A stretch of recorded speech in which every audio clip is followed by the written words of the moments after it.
is up? I don't know if I'm actually live.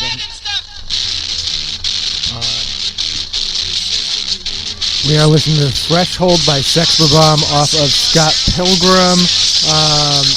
Again, this is a debrief of two protests. The pro-trans rally in Capitol Hill that was held to counter an anti-trans rally that happened in Capitol Hill.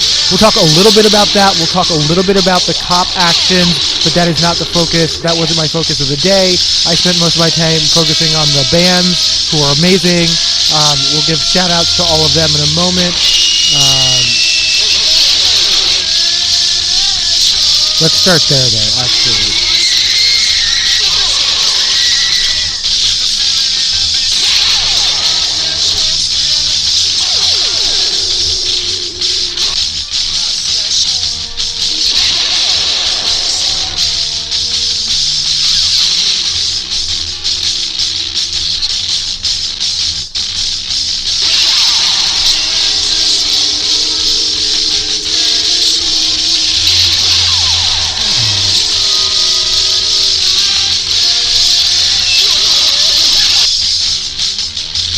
So yeah, some of the bands that played the Rat Utopia Experiment, Mud Rose, Raised by the River, Mockingbird, Mr. Dinkles, Spanghew. There was an open mic. I actually left for that. I'll tell you a little bit about what I did. And you'll notice I didn't start with what has now become customary for this channel, which is a musical segment, though I do reserve the right to do one later, especially when we get to the unboxings, because I bought a snakeskin pig nose.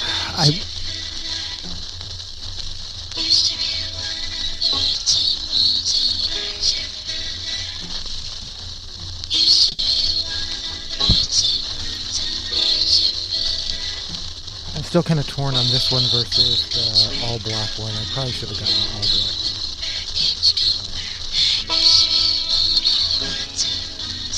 Did I say Sneer, Flea Mail, The Rosies, and Pregnant Dad? I think I pretty much got full sets for the last 3 or 4 bands. So, the video that I have up is about 3 hours long and it spans the full day from 2 until the generator died, actually. Let's look at some pictures, most of which are of the Rosies, and I want to say Sneer. It could be I'm not sure.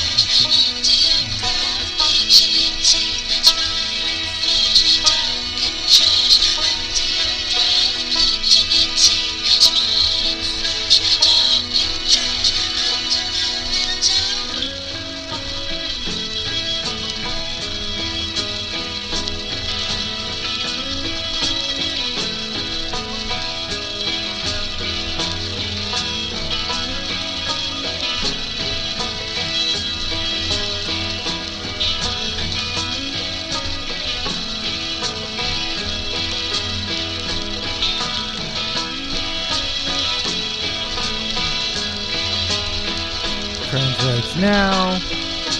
A little creative redecorating of the whatever that is, water tower I call it. That's the band The Rosies. Still the band The Rosies. Still the band The Rosies. Rosies. Crowd. I think this is Sneer. Maybe this is Pregnant Dad. I'm not sure. You can see the sticker on the. Someone put a sticker on the amp.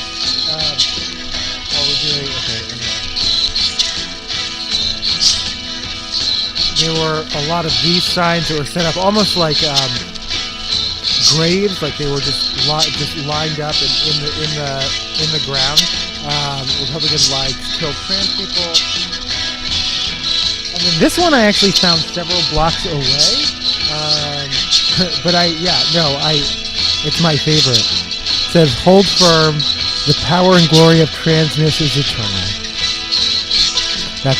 These are both definitely going on my wall.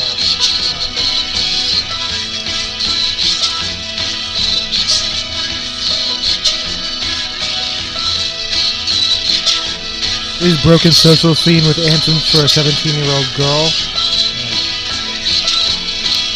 also off of the Scott Pilgrim soundtrack.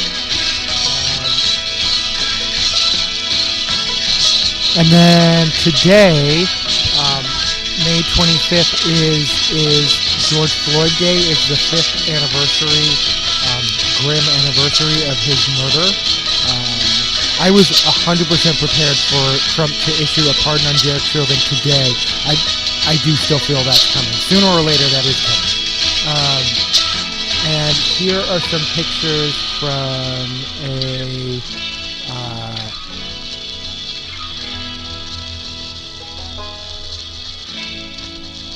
Give me 1 second, I'm going to change the music.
Oh, I did this the last time too, didn't I? I got confused as to what's actually on what side. That is the B side.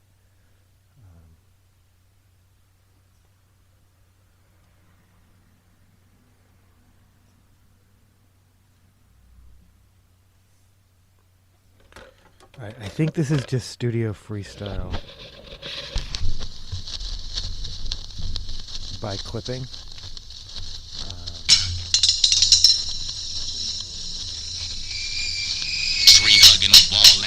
Fuck with a baller, hard as a wrecking ball. Your balls and fuck up your karma. On a roll on your daughter, leave a puddle of water that's hot as your son's man. Tell him not to step on the daughters. Melodica minus the mellow dick with an A. Suck it, okay, but the shit's bustin'. Spray on a bitch cousin. Don't play when the itch coming. Just pray for the kiss of cunnilingus and a gun barrel. He ain't gonna be missed there. Just tell him to fuck shit up, bitch. Break your face. Stick in your face. Stick in your face. Stick in your face. Stick in your fuck shit up, bitch. Break your face. Stick in your face. Stick in your face. And shit. As I play this, it probably bears noting that, peaceful protest only, or at least that's what we encourage on this channel.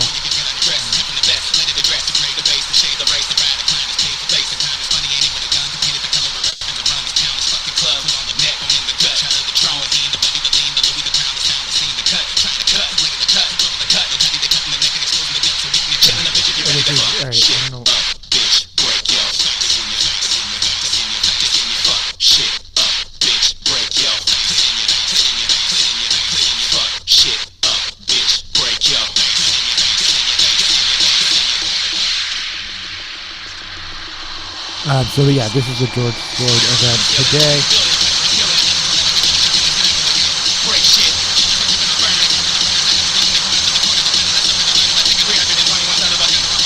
All power to the people.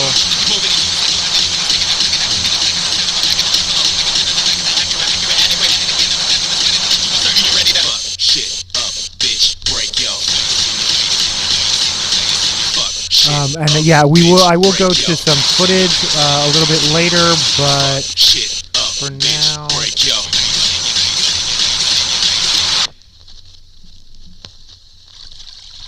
I'm gonna play this out. This is Block.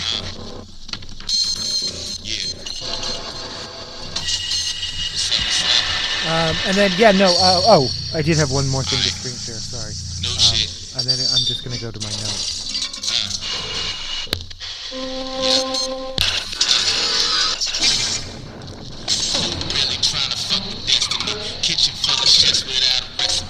So there's actually another March for Stolen Lives honoring George Floyd event tomorrow, May 26th, Memorial Day, at 7 p.m., 9656 Waters Avenue South. That's a church.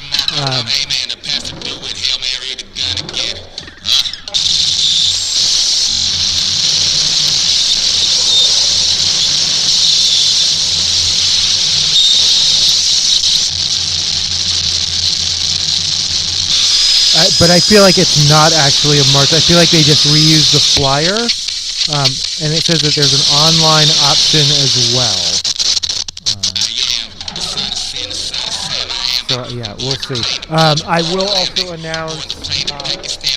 I am going to try and make that if I can. I'm also going to be at Folk Life tomorrow, performing as the RST.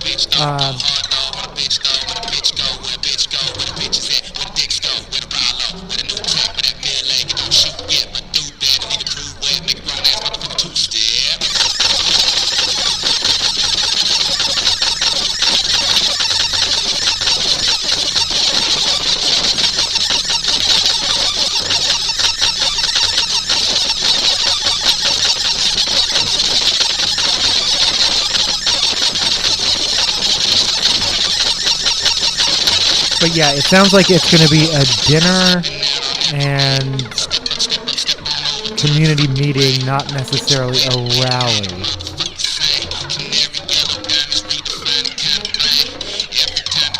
But actually,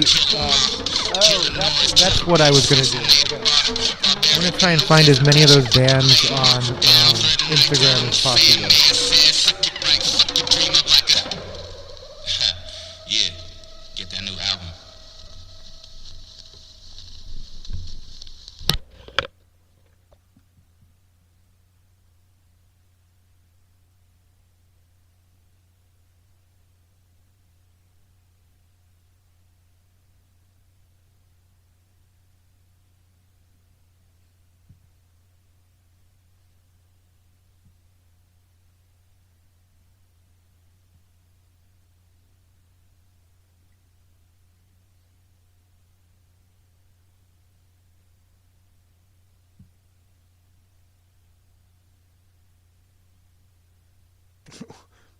Oh, I was like, I have a link tree in my description. It goes to vote.org. That tracks.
Sorry. I was just checking something, and and I didn't even check what I was.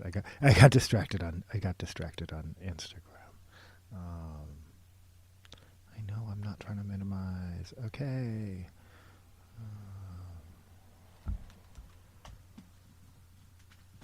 Let's put on some more music, and then we'll figure shit out.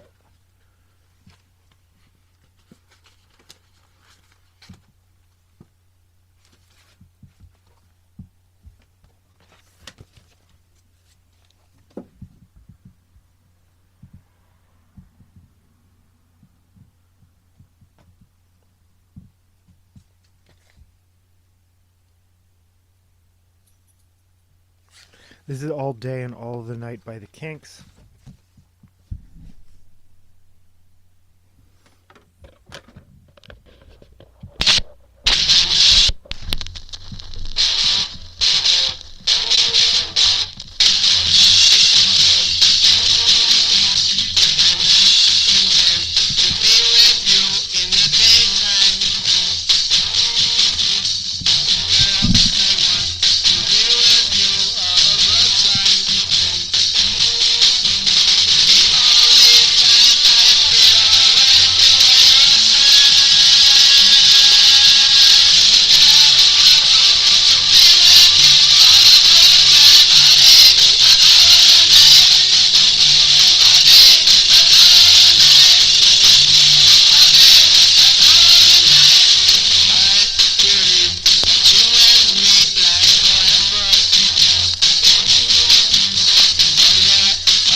Alright, yeah, okay.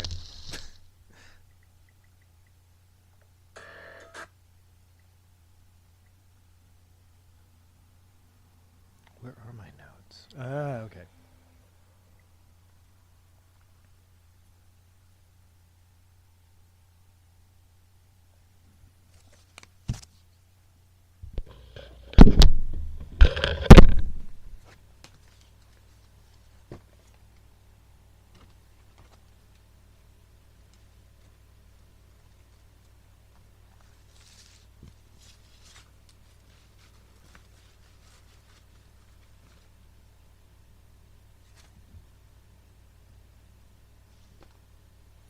This is Bone Thugs and Harmony with "Fuck the Police." I'm trying to remember if I like this cover.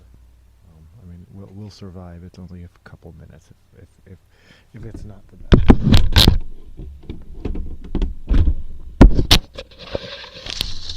Probably followed by "Gangsta Gangsta."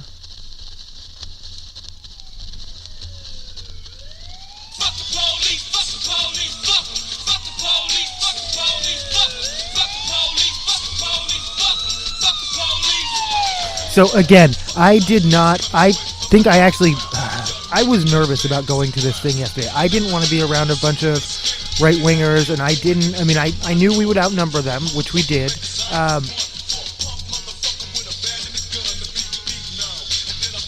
And nonetheless, I knew the cops would be protecting them and not us.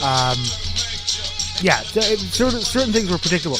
A friend of mine mentioned that they were meeting at the Seattle Community College a little bit early. I liked that idea because I like that. I didn't want to just walk into the park blind. I didn't know who was going to be where, and I didn't want to walk through.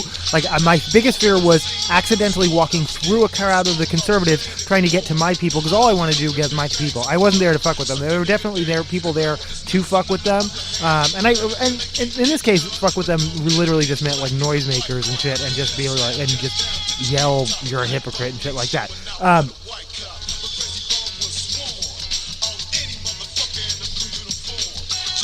but I'm trying to think. Where did I come in? Oh, yeah, no, okay. So while this report is called "The Kids Are All Right," and I'm really going to talk about really the awesome, I can tell the awesome punk scene that they are creating right now here in Seattle. And when I say kids, I mean really, they could be in their 20s, but they are, to me, all of them are just children. They're just, but what they're doing is very sincere and very earnest, and it is the real deal. And I see you parents as well. Y'all fucking rock. Mom in a Misfits hoodie. Yeah, I see Einsterzend, New Boughton. Dad, I see you. I see y'all.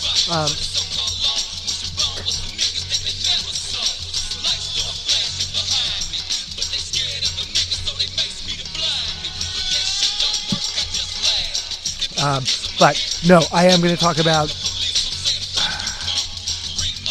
Am I going to start there?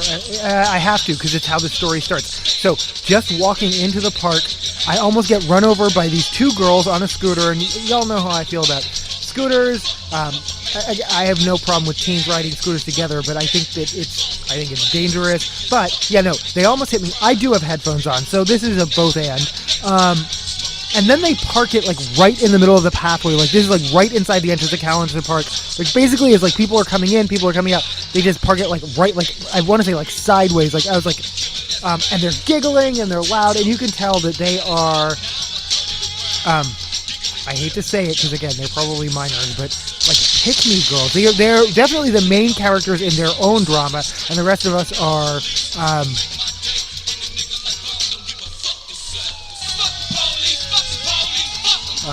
Yeah, and the rest of us are barely extras. That being said, I have had a tendency, probably since I was waiting tables, to have to modulate my own. Well, first of all, remember, I was a loud teenager. There is no reality in which I was thoughtful or considerate of people around me in all manners or aspects of my being well into my 30s or 40s. I'm still probably a really inconsiderate person, but I did learn somewhere along the way to modulate my voice. But even knowing that I was a loud-ass teenager, as early as I can remember when I was waiting tables and like being like, loud groups of teenagers would already start. It was like my earliest like signs of like, get off my lawn. But that affected my bottom line. If they're being loud and their mess is chaos is spilling over, other tables are going to take that out on my tip. So,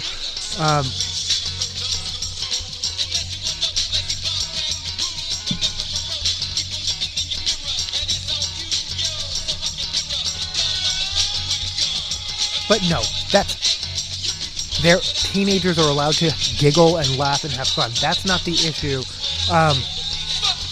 And anyway, later they were going around just soliciting alcohol and weed from people. I was like, oh, I have alcohol and weed. Not me though. First of all, I'm not supplying minors ever. Second of all, not these minors for sure.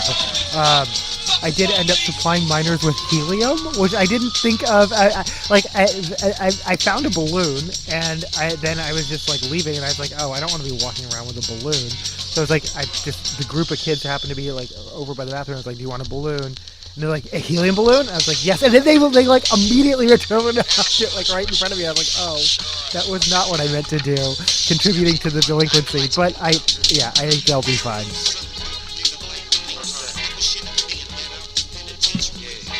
This is Gangsta covered by Snoop Dogg. I also have to admit, because they were blonde and I was convinced that they were either neutral, they weren't with any group, or they were the two girls on the scooter, or that they were with the Christian group.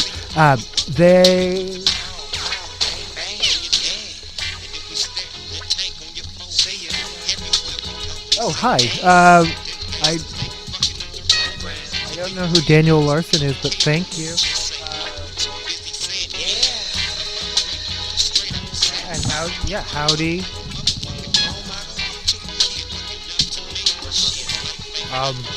I don't know. Is it? I don't know. Do I have an Adam's apple? Yeah, I don't know.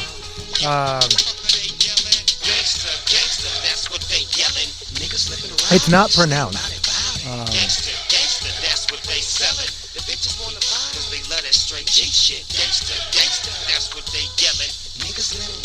Stay bout it, bout it. Gangsta, gangsta, that's what they sellin'. The bitches want bodies, they let us But yeah, no. In any event, clearly they weren't allies. They were just there for, again, like I said, the weed and the alcohol that I don't know if they ever found, but I had mine, so I was good.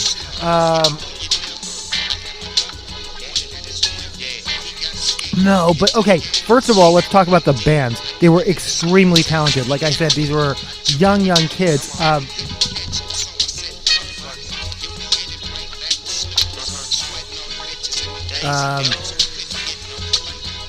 Yeah, no, they were extremely talented. Like the screaming level, like especially when you're outdoors, that can be hard. But they had, I mean, these, I don't think these are bands who have played out very often, but they had chops. They were like genuine talent. I'll play some footage. Like I said, I'll play some footage in a little bit. And then both the bands and the crowd, and I hate to make it about fashion, but come on, it's punk rock, were on point. Patches, battle jackets, a lot of their patches were homemade, like not silkscreen, but like I painted, like hand painted, but full on patched out shorts. A lot of old school bands like Capitalist Casualties and Nausea. I told this one individual they had a pig face patch, and I was like, I haven't even thought of pig face in a decade. They also had a Tandem SDM patch, so you can tell they're a lot of more diverse patches. So I saw someone with like a full Tupac back patch. I saw someone whose back patches included like everything from Ozzy to David Bowie to Fall Out Boy, and I think that's great. Definitely not a lot of gatekeeping within this group or community, which again I think is great. A lot of pro-queer patches, a lot of Silence Equals Death, which I'm like, that to me is before your time. Like, you guys were kids. Or, I mean, sorry, I was a kid during the AIDS epidemic. You weren't even born yet. Like, how do you even, like, know that symbology? But a lot of, like, pink triangles. And they're big into the Jinko jeans. Like, actually the brand Jinko jeans and, like, just, like, big jeans. Like, I mean, this has been true for a few years, but kids are not into, like, they're definitely, I mean, this is almost like the Billie Eilish effect, but oversized clothing, but definitely, yeah, skinny jeans continue to be only on the moms and dads. FUBU on a white girl, do you tell her? Because it's for us by, but whatever. I think they were vintage. I'm not saying anything. And then a brand called A-Lab. Is that like a new Jinko? Because they seem to be like, I'm not sure. The crowd was very diverse as far as age, race, gender, ability, as to be expected in an event. Oh, and the high level of clowns, like full on, like definitely like clown cult, like the. I would say more girls than guys, and girls who are definitely doing that, like clowns, but still trying to look cute. Like it's like that crossover clown makeup. But there were also like full on clowns, like noses, jester hats, like serious clown makeup. There were multiple clowns. I like the crossover between punk and clowns in 2025 makes me extremely happy. And then a fair amount of furries, which is, I would say, typical for Seattle protests in general, and probably the Venn diagram of punks and furries is, it's probably a fair amount of crossover.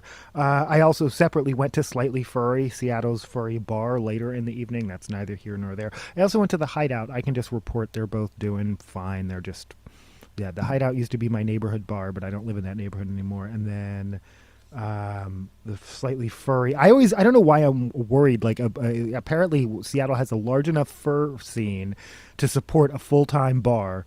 They used to only be open a couple nights a week, and then now that they're open, like I feel like I should get out and support them as much as possible. Every time I go there, they're super busy, so I think they're doing fine. And then it's that is my old neighborhood report. My new neighborhood, Bang Bang Kitchen, is working there. So something happened to part of their fence, and they got a new fence, but it didn't match the old fence. It matched it in color, but it didn't match the old fence. Now they've replaced all the old fence with new fencing, so it all matches. And I think they may be putting in some other kind of patio.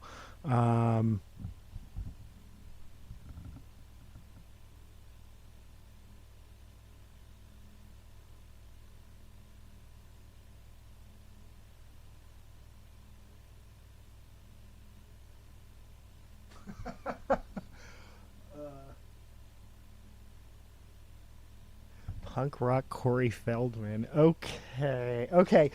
That is I. All right, I'm playing Sunday Morning by the Velvet Underground. I'm still my my favorite comment I've ever gotten is "You look like Aaron Carter before he died," which valid. Actually, you know what? I'm not playing Sunday Morning. I'm playing Heroin by the Velvet Underground. But I might play Sunday Morning next. But Corey Feldman, ouch! That actually hurts a little bit too. Though for the record, I like Corey Feldman. I would go see. I like Corey Feldman, the musician, and I want to go see his act. I actually want to go see his act when he's having an off night, which is like when he tends to like get belligerent and like fight with the crowd. I think that would be amazing. And he has like these backup dancers. Like, do you know about Corey Feldman's like music career? It's pretty kabonkers. It's definitely not punk rock though. It's definitely like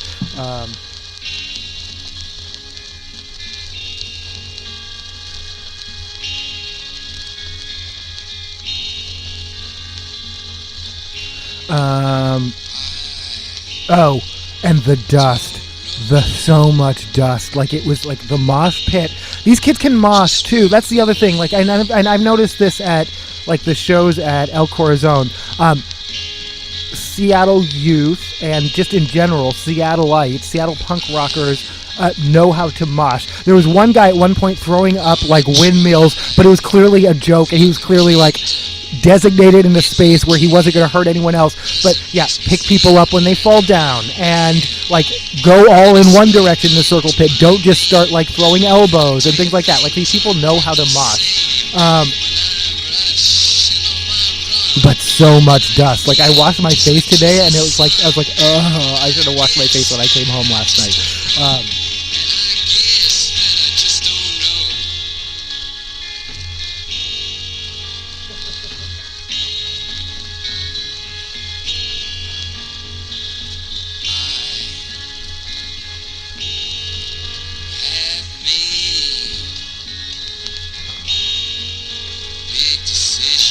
Yeah, I people who don't live in King County anymore are often happy about that.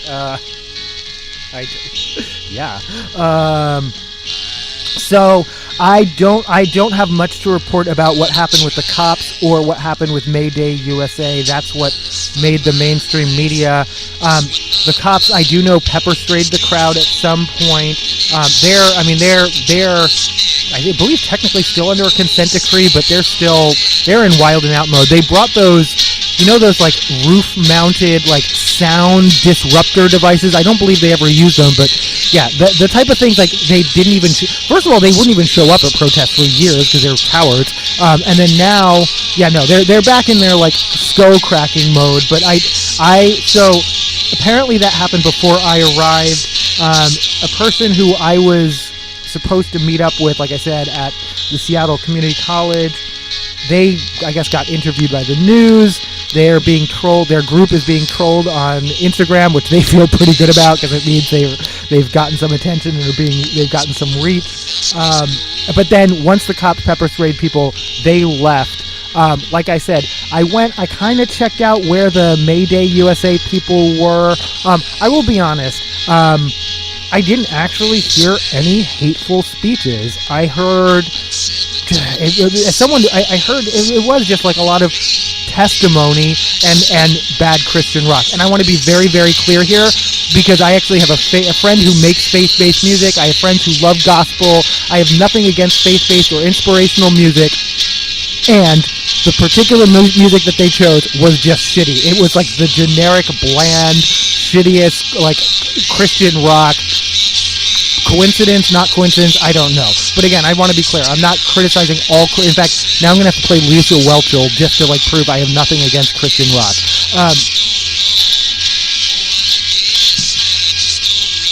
But yeah, I checked them out briefly. The police had lots of barricades. The police were in, like, grr mode. a significant crowd of people, both with signage and noisemakers and things. They had a pretty loud sound system. I will give them credit. They had a pretty loud sound system, though the punks with their generators were louder. Like I said, the screaming, the punks with their generators were, they were on point there. And then at some point, I don't know what happened. The police claimed people were pushing on the barricade. I wasn't down there. Like I said, I was over in the other part where the peaceful protesters were. And then a crowd of people came running towards us. And that actually was a little bit scary because it did feel like kind of a mass event where people are just running at you and you don't know what's happening and people are screaming but it turned out, and then the police gave a little speech about free speech over their little intercom, their walkies or their megaphones or whatever. And then when I went over there to check it out, it was just the same stuff. The police were behind a barricade. A now smaller group of counter-protesters were gathered, but were very loud and vocal now, animated because of whatever had happened. But I think they succeeded in dispersing a large amount of people as well. Like I said, the people who I was supposed to meet up with themselves had left.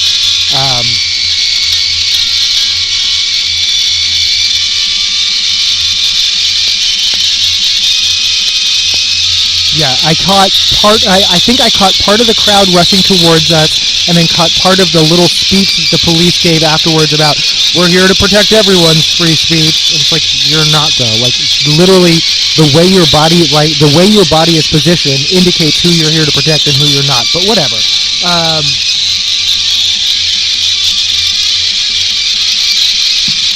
I do. So here's one picture that gives you like their kind of stance and posturing.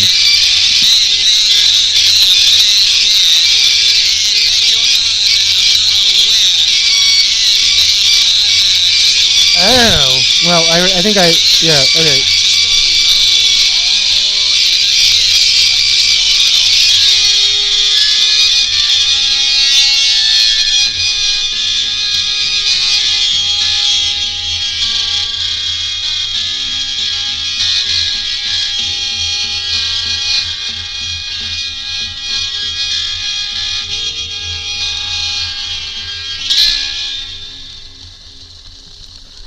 I'm going to pretend this is by request, Spokanarchy, but I am first. Did I say yeah?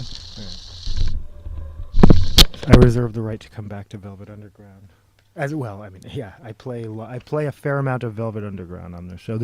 I'm pretty sure the first episode of this show, or all the shows, I had already uploaded band videos, but the first, what was I?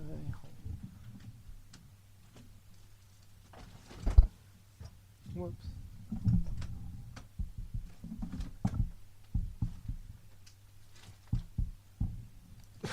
Does that really say a Seattle pun scene report? Okay, I'll fix that.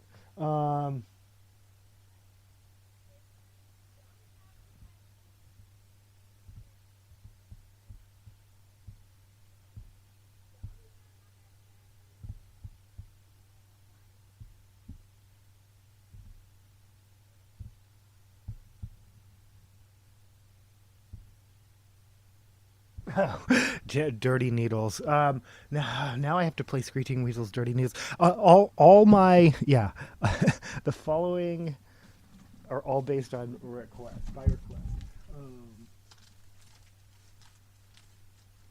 Is that right? No. Okay. I knew that would be too easy.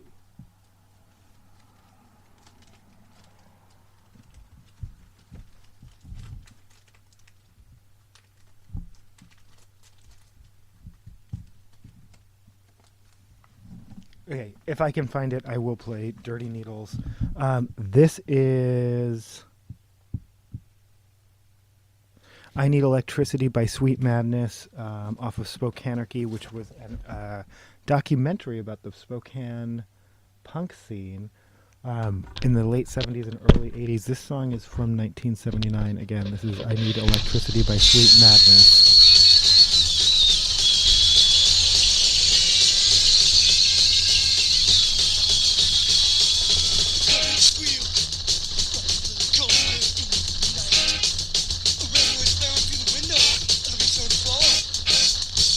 Oh, songs about clowns. All right. Yeah. Okay.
It's not on here. Oh my gosh.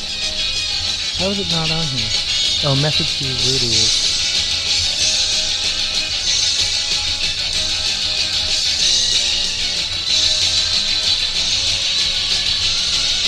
Alright, you might have gotten me with songs about clowns. That's kind of wild, though.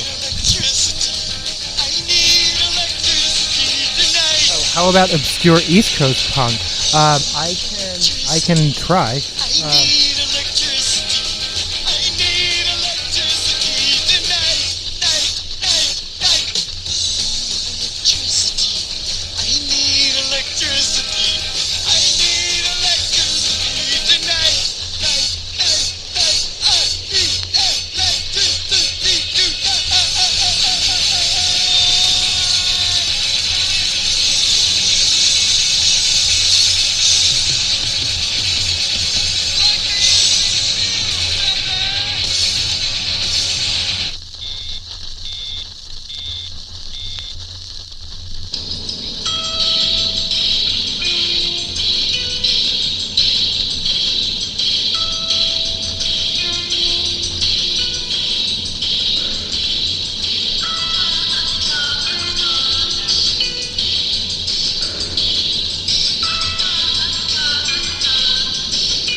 Oh my god, I am actually mad that I can't find songs. Yeah, no, because you said songs about clowns.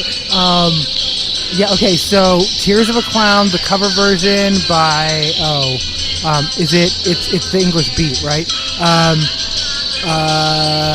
Killer Clowns from Outer Space. I literally have a Killer Clowns from Outer Space, like, action figure right there. Like, I have multiple versions of the Dickies, and I can't believe I can't find them right now. I will find a song about clowns before this episode ends. I guarantee you that. Challenge accepted. But in the meantime, I will play some obscure East Coast punk. I don't know what constitutes obscure. I think everyone's definition of obscure is pretty different.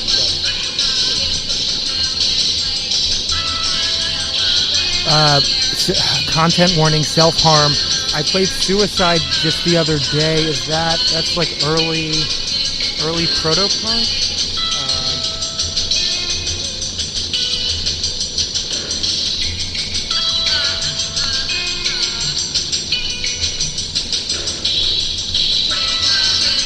Obscure little band called the Ramones.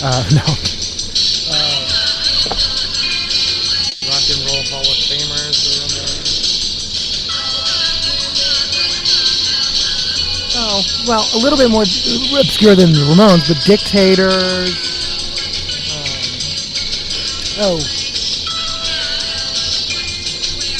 Wait, are Reagan Youth New York? Reagan Youth are from New York. Born Against. I don't know. Let me know. Let me know what you want to hear.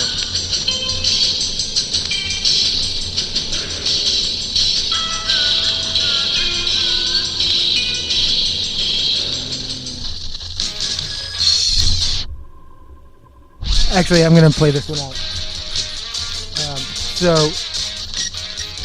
So that was Brainwash Bimbos by PPKU. Again, off of Spokanarchy. This is Doubtful Non-Genarians with Let Us Go, and then I will play some East Coast punk.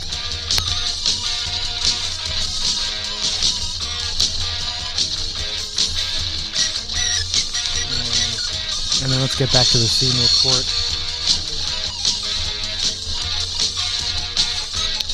I'm actually going to try and find the Facebook post, because someone did do, like, oh.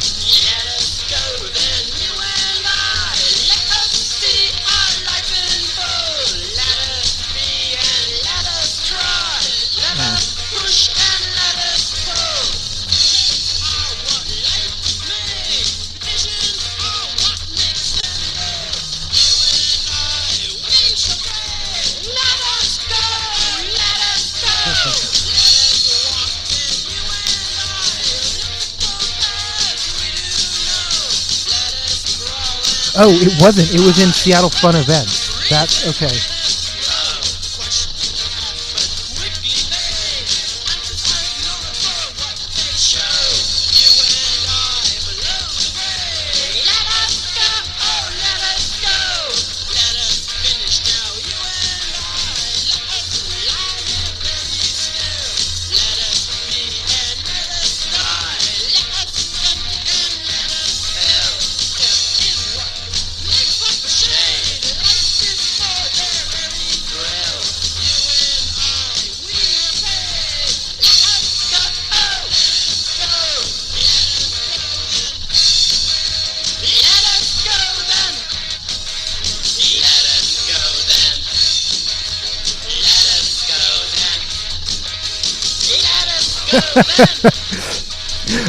Spoiler events.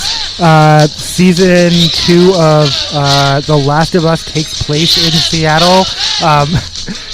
Apparently Costco has survived in their fictitious dystopian post-apocalyptic reality.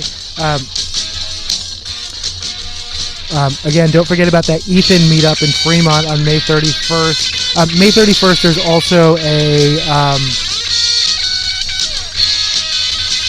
more seriously, I think it's a safe healthcare rally. It's at Wealth Lake. I want to say noon to 2 p.m. You can still make it over to Fremont for that Ethan meetup if your name happens to be Ethan.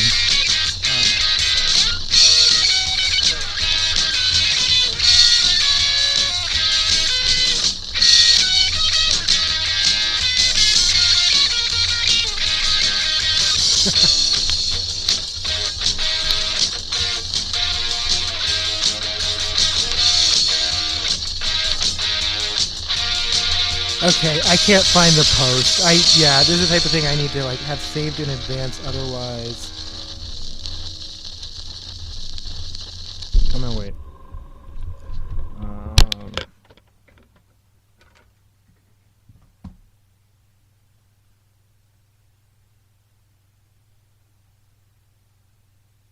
Oh, right on. Reagan years. Nice.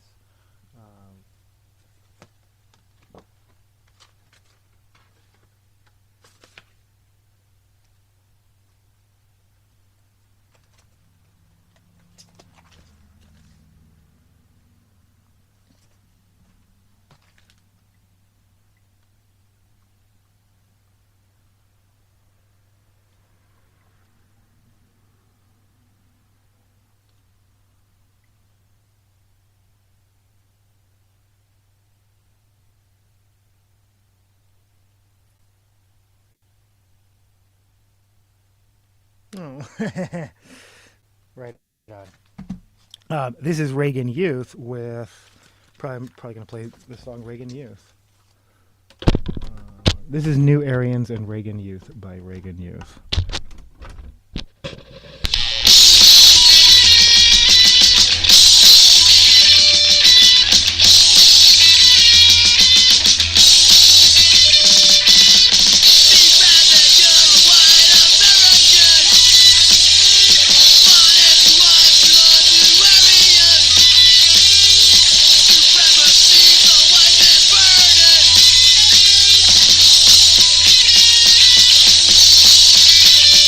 I mentioned Seattle Fun Events.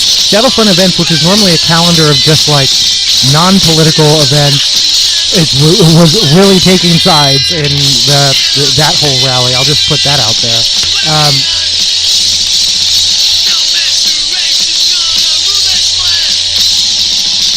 Sorry, I skipped ahead of my notes. So yes, no. Again, there were arrests earlier in the day. I'm not sure what they're for. I'm not sure how many people were arrested. There was property damage. As I showed a picture earlier, they painted on the water tower. They painted on the bathrooms. There was a fair amount of graffiti. This is Reagan Youth by Reagan Youth off of the record Reagan Youth.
Oh, well, they're not really an obscure band, but not everyone remembers that they started off as a punk band. This is the Beastie Boys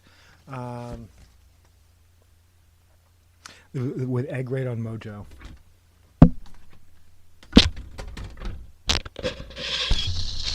Anyway, this is Noise the Show. I'm Jimmy Sommer. There was a really great show last night down in downtown somewhere. The Beastie Boys played. They were great. Reagan Youth played. They were great. Bad Brains, great, great, great. Great show. Anyway, we're going to hear something now from the Beastie Boys. This one's called Egg Raid on Mojo. They're one of New York's best.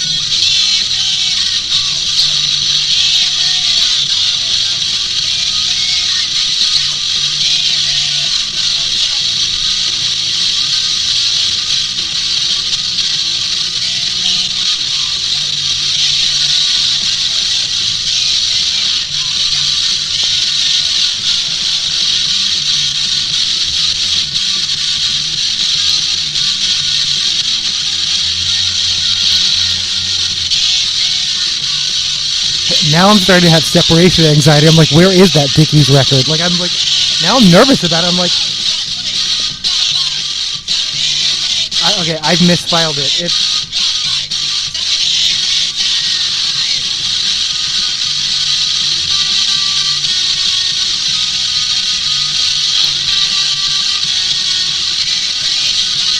I'm about to be reduced to literally just Googling songs about clowns and being like, this is Beastie Boys by Beastie Boys.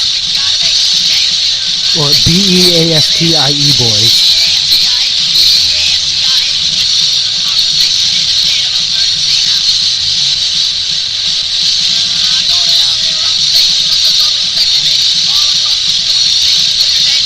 So damn thirsty, huh? Again, challenge accepted. Like, that's the type of stuff I look for in every record store. Like, yeah.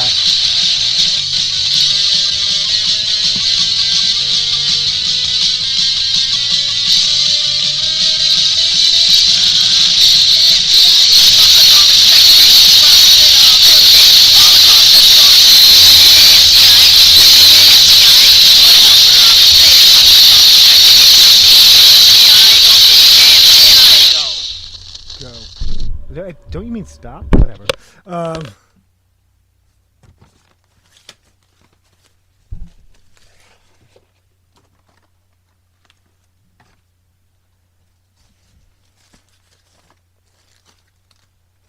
This is Leonard Skinner with Freebird.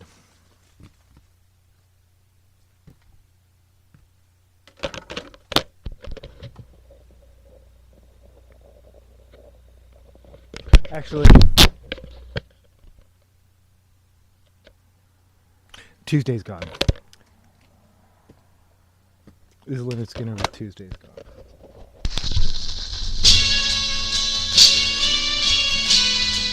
Also pronounced Leonard Skinner.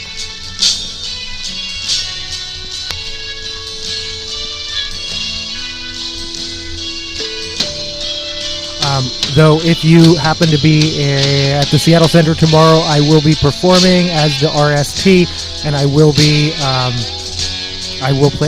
Freebird, but only by request. And I can't play guitar solos, so that's always interesting. Again, I couldn't. I wasn't there, and or I wasn't in that part of the park, and or I can't find the. Oh, it made the news too. I guess I could look that up. The social media post. Okay, let's look up the news. So I can't tell you exactly what happened with the cops and all that. Also, I left for a minute during the open mic. I somehow had this idea in my mind. I don't know, like what kind of time traveler I think I am. That I was going to go to a pawn shop. I actually ended up going to 2 pawn shops. I found a pig nose, a snakeskin pig nose, no less. But yeah, no, that I was going to go to a thrift store or a pawn shop, find a battery or portable powered amp, go home, get my guitar, and make it to the open mic in time to perform at the open mic. Also, they had prior sign-ups and people had already signed up, and I was like, okay, never mind, none of that's happening. Anyway, I missed the open mic, and then when I came back, that's when I caught the Rosies and the last of the act. That's when they announced. Well, I came back and Mayday USA was packing up their stuff, and there were people just heckling them, and I was at that point. This is where I'm like, yeah, okay, those people who are packing up the shit are not necessarily Christian fanatics. These are the lowest wage people who are probably hired regardless or despite their religious beliefs, and you're just harassing them. I don't know. Sometimes we set our targets really low, and by really low I mean the people who are on the front line are most visible, but those are not necessarily the people pulling the strings that make society suck. That's a whole separate rant.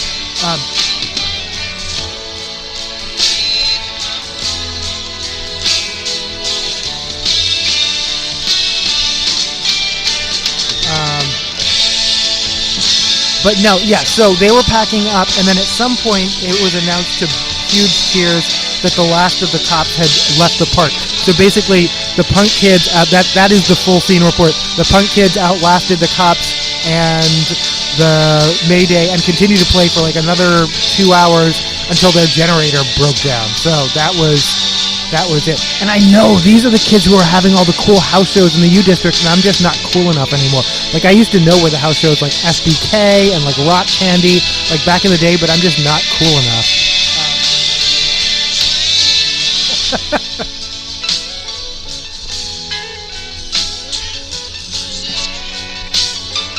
Baby making music.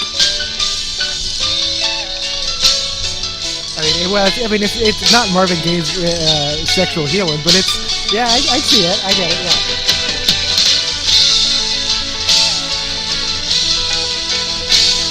Oh, nice. That makes me want to check it out even more. I didn't realize it was your band. That's awesome.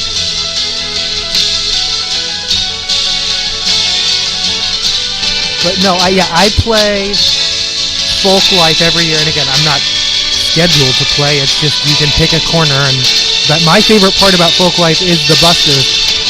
So I'm actually going to have 2 live streams from folk life tomorrow. One is just going to be me walking around and checking out different artists for maybe an hour or 2, and I'm going to live stream that, and then I'm going to set up a camera and I'm going to do my little set. And this is my first time going electric.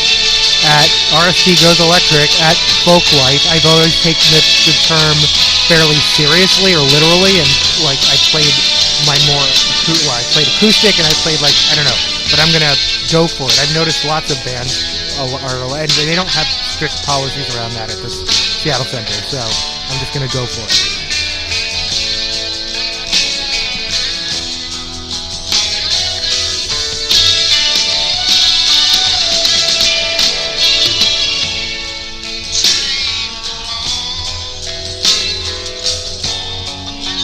Oh, even Next Door, which is like infamously like NIMBY and like pro cop, was like took sides in the rally and was like, yeah, no, they were anti-cop, which is nice because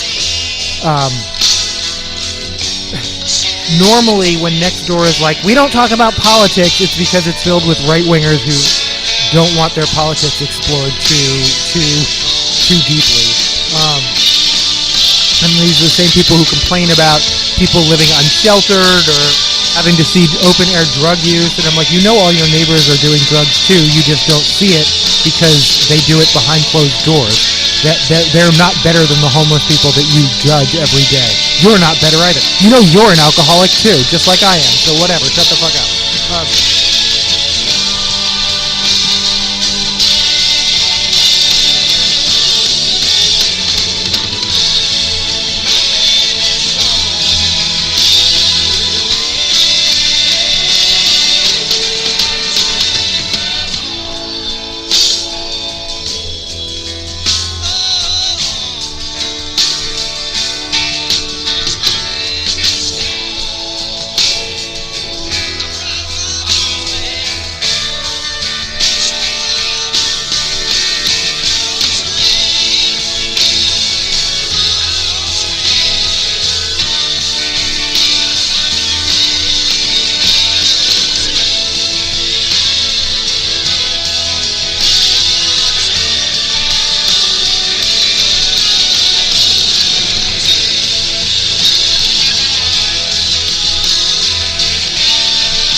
All right.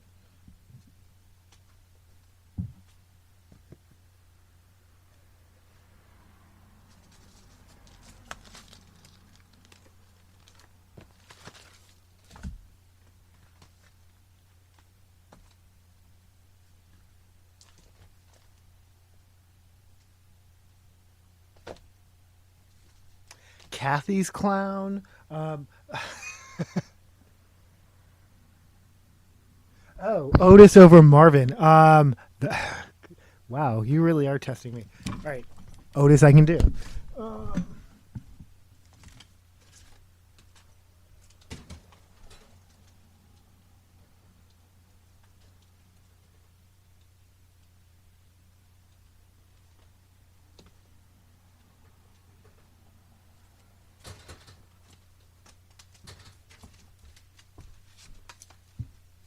I was like, that's easy. I just played Otis like 2 nights ago. I've been loving you. Try a little tenderness. These arms of mine. Pain in my heart. I'll give you a minute to respond, so I won't play. I won't play Otis yet. But going back before I forget, "Dirty Needles" by Screeching Weasel.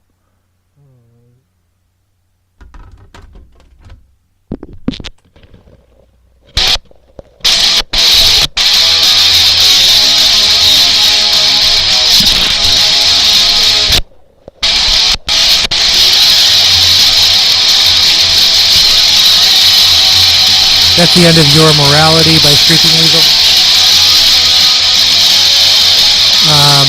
I'm going to play "Dirty Needles" by Screeching Weasel. This goes out to every city council member who campaigned on, "We're going to clean up 12th and Jackson," who 2 years later is like, "You can't clean up 12th and Jackson. You can't with your solutions of more cops and no harm reduction." Yes.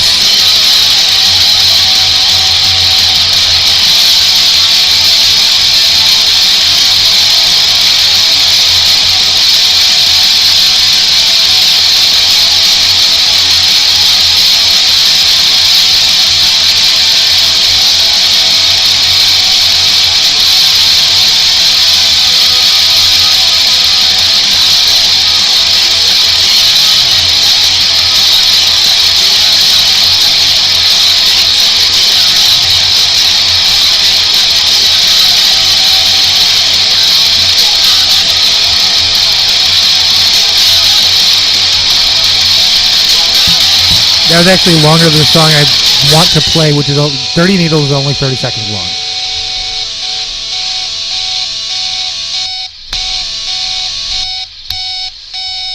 If you're gonna shoot,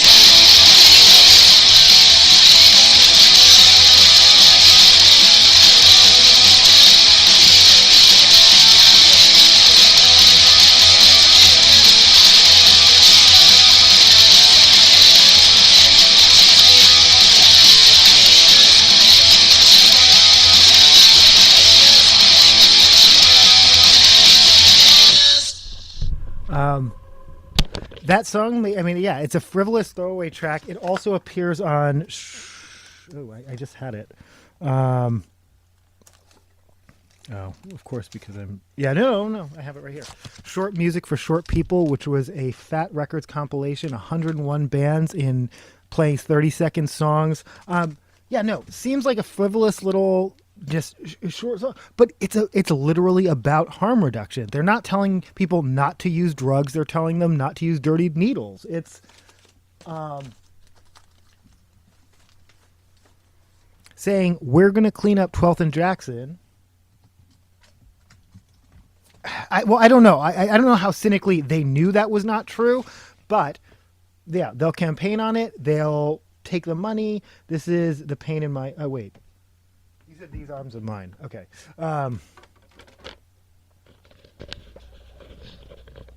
And I will respectfully not talk over Otis.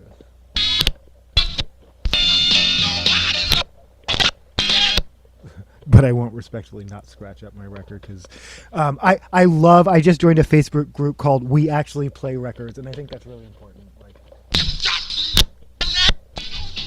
Okay, that's the end of "Try a Little Tenderness." But yeah, I actually play records, and necessitatively, I sometimes actually scratch them too, and that sucks, but it's part of it. It goes with the territory.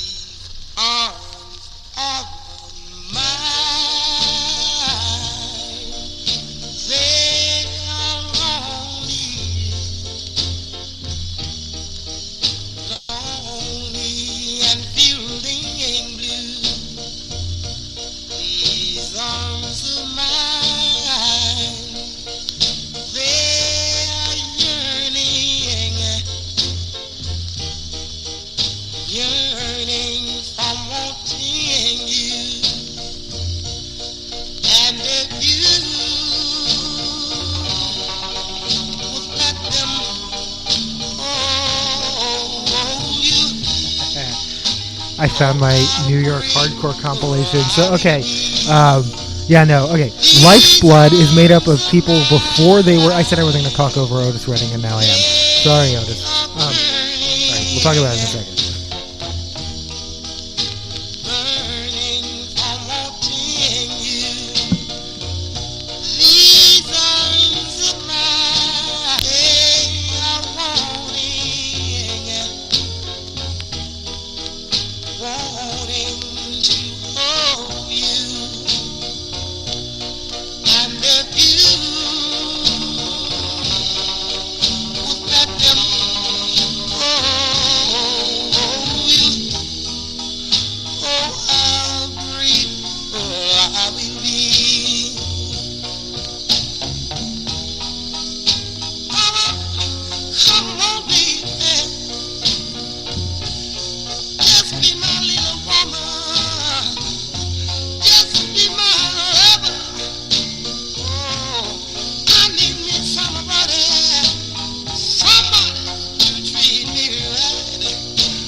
And yes, sorry, shout out to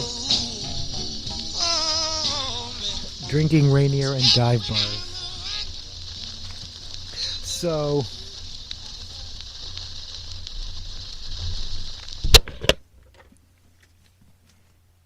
this song, this is actually Megadeth covering Anarchy in the UK. This goes out to the guy wearing a Sex Pistols Anarchy in the UK shirt, who looked absolutely mortified by the George Floyd protest today. And I don't know what his deal was, but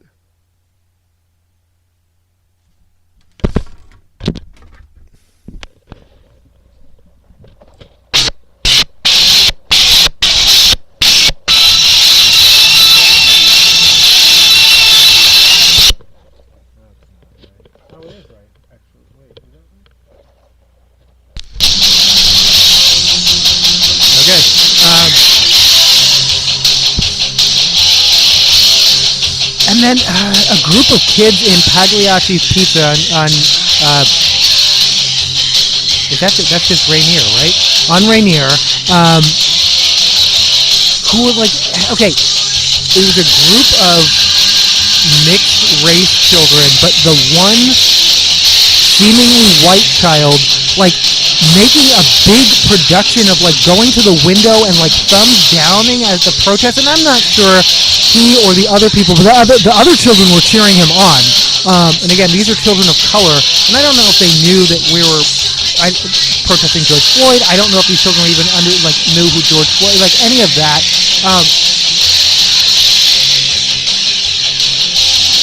But it's interesting, I think, it was interesting doing, so I'm done with yesterday's scene report. I'm sorry, I've moved on in my head if I haven't explained it. I'm talking about the George Floyd protest today in Columbia City.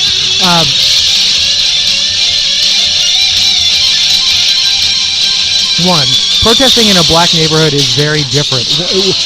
You get a lot of more like just sort of bemused looks. I don't know how to describe it any other way. Just kind of like, okay, y'all out here doing that on your day off. Okay.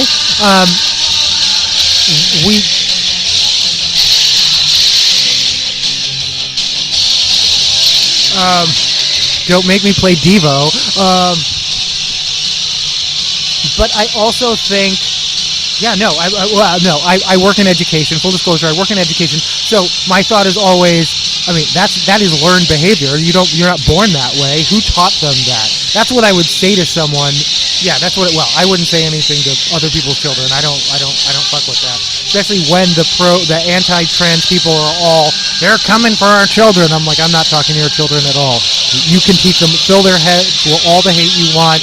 I'll let someone else fix them, sort that out, because I'm not talking to them at all.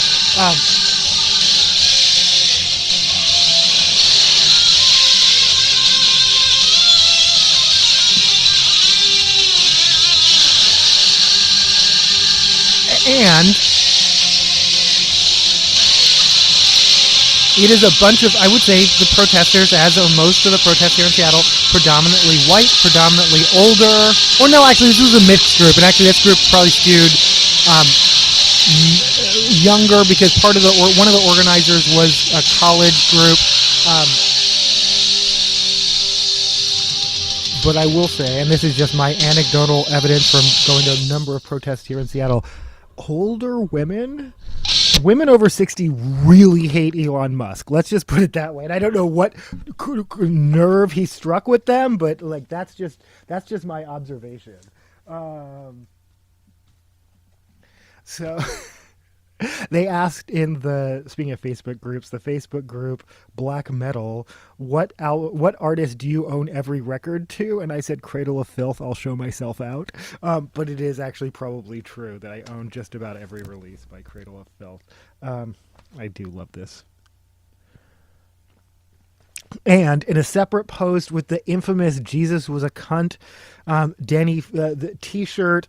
What's funny about the picture was someone wearing that T-shirt was standing next to someone wearing a Metalheads for Christ battle jacket, that's just fine. And that is how a show should be. And I love Cradle of Filth.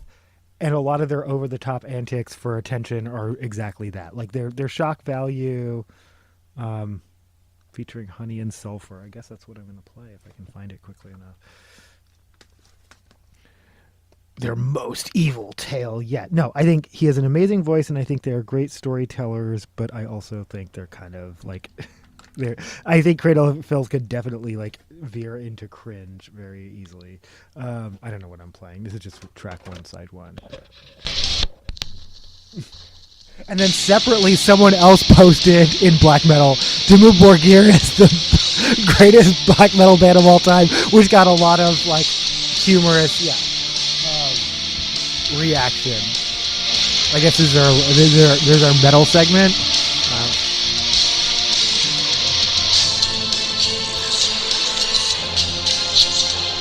Oh yeah, no, divorced out of 40. I respect that. I have one child. They are an adult. I have raised, well, sort of, partially successfully raised someone to a full-grown adult.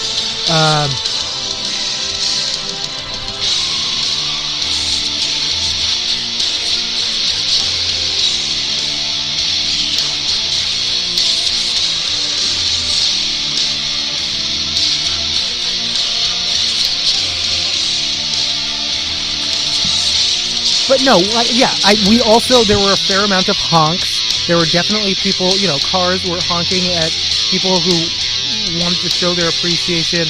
When I arrived, I actually didn't think that. I was like, ugh, another rally where either I showed up too late or it's just not happening or whatever. So that's what, with all the organizing going on, oftentimes, rallies just don't happen. One of the things I'm noticing is newer or inexperienced organizers take off way too soon. Like, my mind, you need to wait at least an hour. You need to plan at least an hour of speeches or at least just playing music or whatever before you take off, because you need to give people a chance to arrive, especially if it's going to be a downtown rally, to realize parking is not what they thought it was going to be and to figure out a plan B. Like, you need to give people at least an hour. So if the rally is suggested, if it says noon and you leave at 12:15, you're missing a lot of people. The other thing that I'm noticing,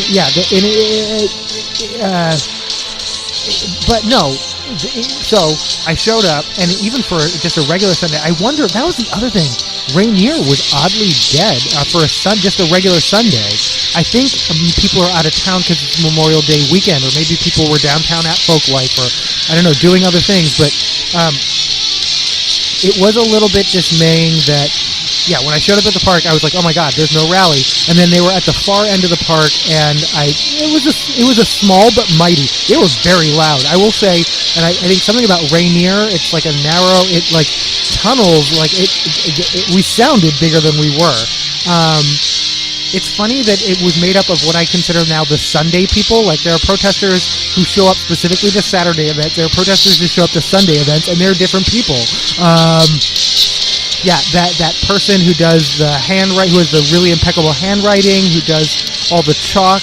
I believe this is my second time protesting on Rainier. I do remember doing another, sign waving, car function, again, at near where the PCC is.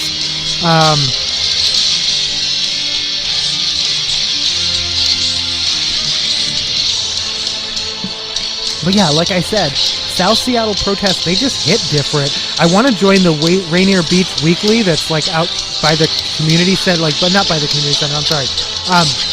It's by Cookie Chest Park. So it's by the library, not the community center. That's important. Even though it's mostly older white folks, if more people don't join it, it'll die out, and I do want to support. I feel like I am, though. I'm burning out. I'm spending all my time in protest, and you do start to be like, what good is this doing? What does it matter? They're going to do the executive orders they're going to do anyway. But protest I will continue.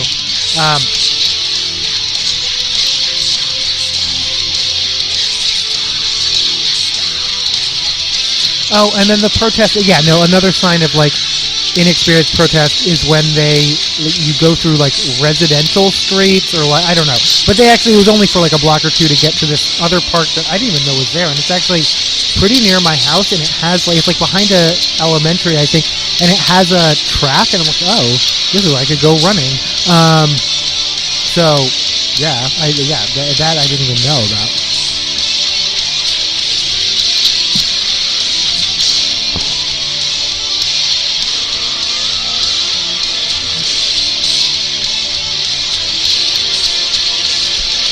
Right on Federal Way, shout to Federal Way.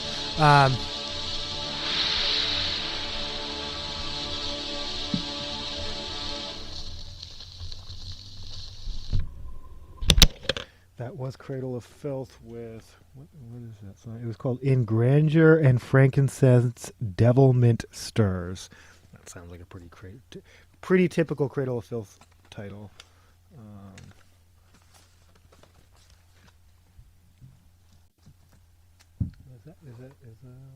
That is not the right section.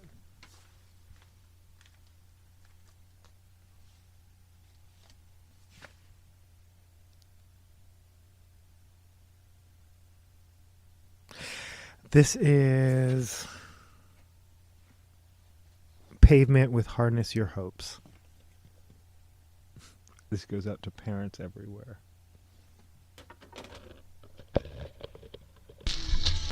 Especially the ones who aren't teaching their kids a bunch of bigoted shit. No, wait, actually this goes out to this goes out to the ones who are teaching their kids a bunch of bigoted shit. Is this the right speed? It is not.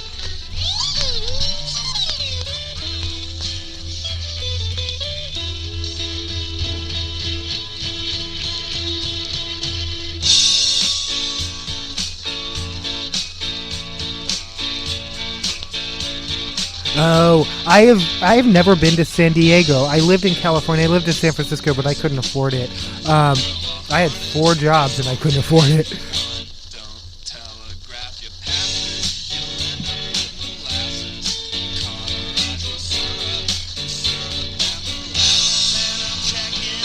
Oh, I forgot that I was going to play Dimmu Borgir next. Coming up next, Dimmu Borgir. And then some more New York hardcore, but also Tim Curry and RJD2. So yeah, the Scott Pilgrim soundtrack and the Rocky Horror soundtrack featured prominently during the sections when bands weren't playing live. And then there were a bunch of, like, at one point it turned into like a rave breakdown, and I actually really liked the music, but I didn't know any of it because that's not my EDM isn't my thing. But YouTube identified it all because it's like copyright blocked in some countries, so now I know like what artists to check out.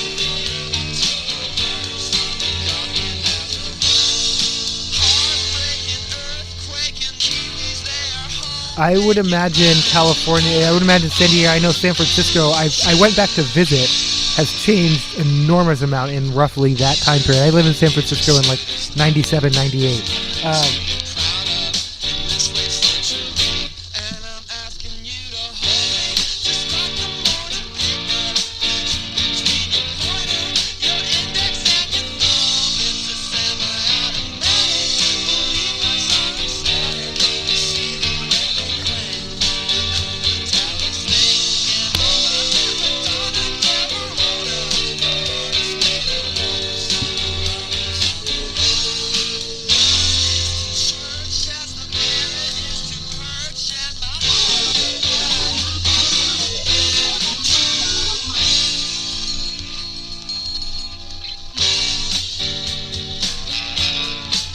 Oh, and then, yeah, no, well, okay, we made it through, like, the debrief. I have other things. I have some unboxings to share. Oh, well, I was actually going to share some clips from the protests. Coming up still are some clips from the protests themselves. But again, there's another March for Stolen Lives. Oh, well, again, tomorrow I will be most of the day I will be at Folk Life. At the Seattle Center where I saw Pavement, but I didn't pay for Pavement. I just stood outside the fencing and like stood on a pylon, and they let me for like 45 minutes, and then they were like, "Hey, get down," and I was like, "Okay, the show's over, thanks." But it's true. No, like security literally only came around after the show was like ending, and like as people were like cleaning up picking at like the garbage cans, and I was like, okay. And we were just like looking at each other, all of us who had been like watching the show for free for like I don't know. For me, it was only 45 minutes. I didn't catch the whole show. But for some of them, they had been there for hours. Like they'd been there like all like yeah, and they were just like, okay, yeah, I guess we'll leave now because it's over. This is Dimmu Borgir with something off of Darkness Reborn. Let's find out.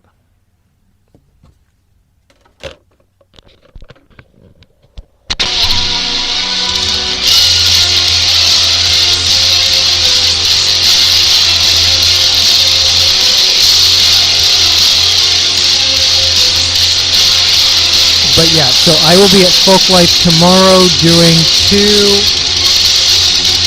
live casts. One will be just walking around and seeing the sights, and I'll capture whatever bands I can. I'll capture just sort of the general vibe, all of that. So it's interesting what food trucks show up. I had a friend whose family ran a Jamaican food truck for years, and so like I would see my friend like at the food truck. Yeah, no. So,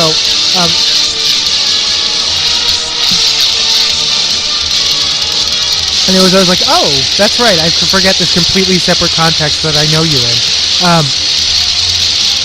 And then I will be broadcasting my own set, which is just going to be me doing a bunch of terrible covers, but for the first time electric, so it could be a little bit interesting.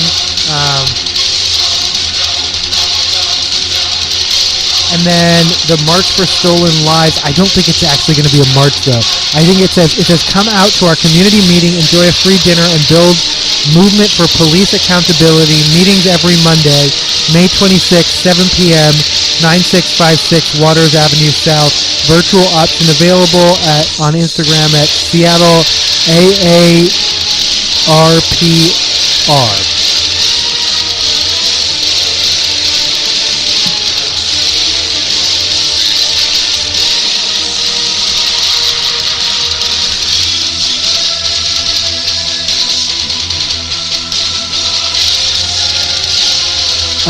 And then for those of you who are invested in police accountability, June 4th. So I talk about this all the time. We love to tax ourselves. We love levies. Every housing levy passes. We love to tax ourselves in Seattle when it's for a good cause. And usually the good causes are things like helping people who live unsheltered and schools and things like that. However, a $50 million, or I don't know how big the whole levy is, but a school levy that's going to be on a ballot is actually I don't even know if it's going to be on a ballot. I don't think we get to vote on it. You have to show up at the John Stanford building, which is like over by the Starbucks headquarters in like Soto, on June 4th. They want to give $50 million for cops in schools. We've been fighting this for years. In 2020, we got cops out of the schools. They've been trying to bring cops back into the schools ever since.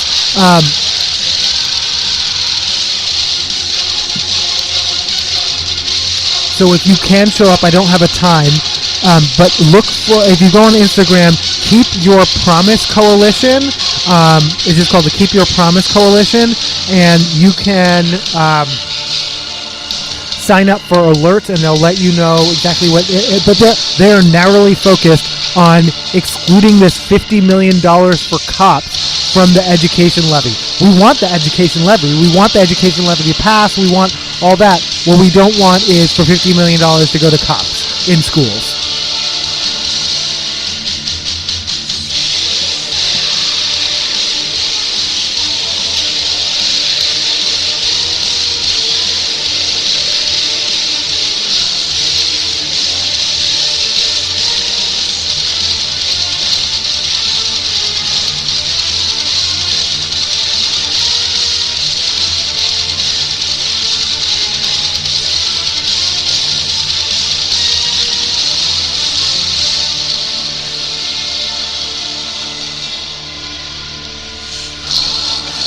I love black metal. I love the tempo changes. I love I just love black metal. It just hits all the feels for me.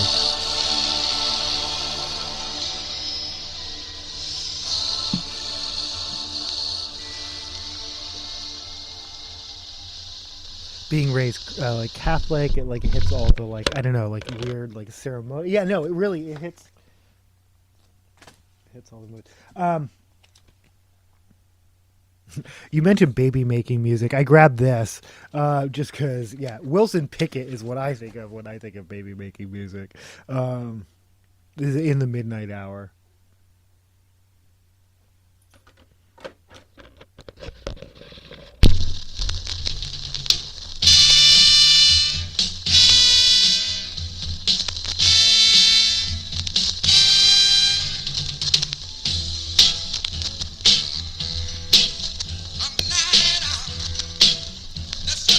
Like I said, I actually play my records so they're scratched.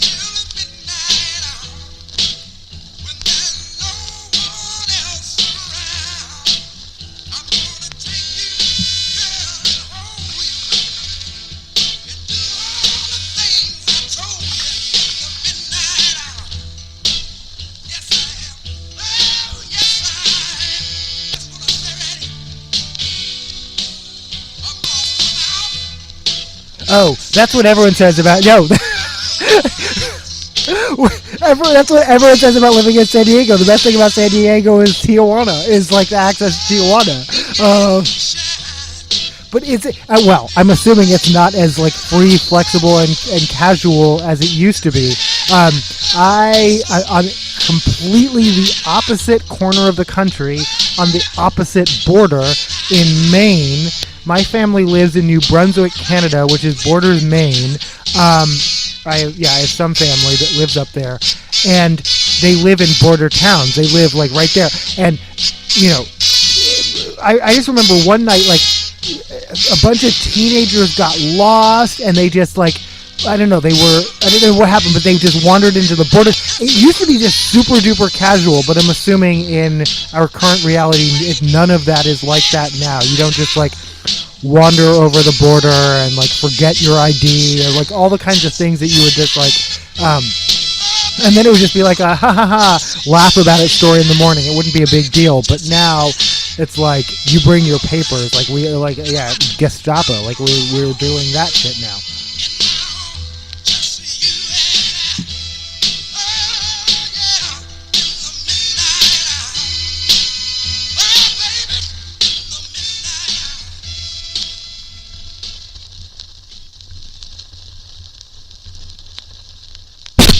Whoops. Okay, that was uncalled for.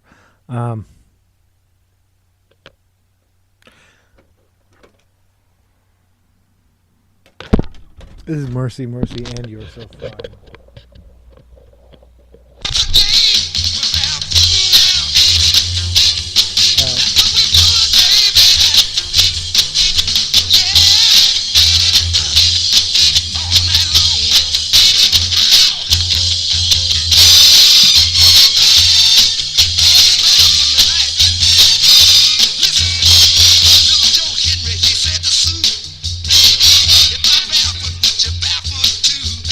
This is Barefootin'.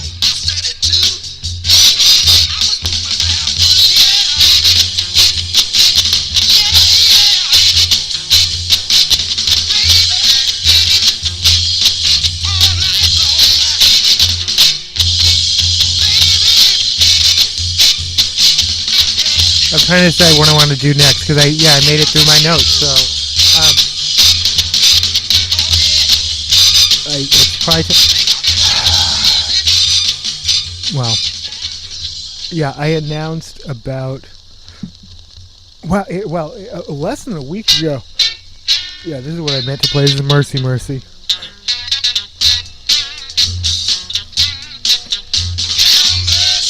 That I'd spent about exactly $141 and some cents on glow-in-the-dark and light-up products, and it arrived in a box.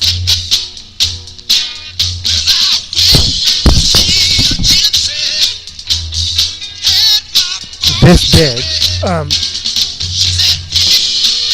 but it's not particularly heavy because it's like all a bunch of cheap plastic glow in the dark crap.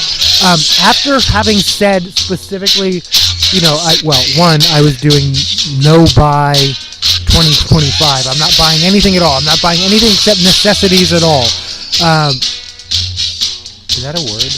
Wait. Necessity. I don't know why that sounded weird. Like accessories sounded like a combination of accessories and necessary. I was like, is that actually a word? No, necessities. I'm not buying anything except necessities in 2025, and especially I am not buying t-shirts, records, and just plastic in general. So plastic had been my not buy for 2024.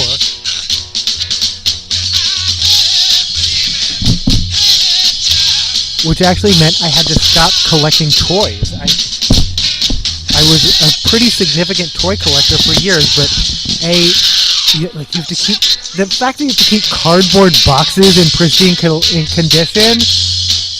Like that is what I'm like. I'm done. But so giving up, buying plastic. But then in 2024, I was like, but that doesn't apply to records, right? But actually in 2025, I'm like, how many records do I actually need? I buy way more records than I need to. And none of those like $40 records at the show, none of those, it's both been an economic I can't afford to spend like I used to spend. And it's about reducing, it's about, reducing your impact and all that. This is You're So Fine, completing our Wilson Pickett hat trick.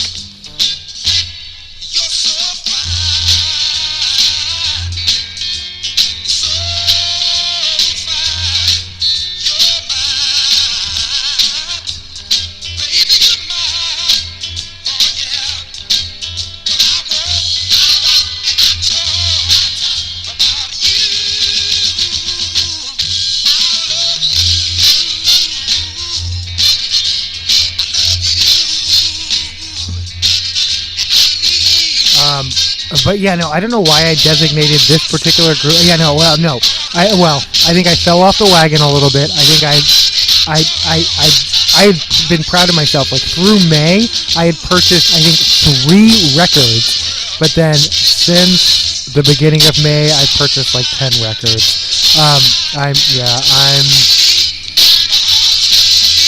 It's a problem. I admit it.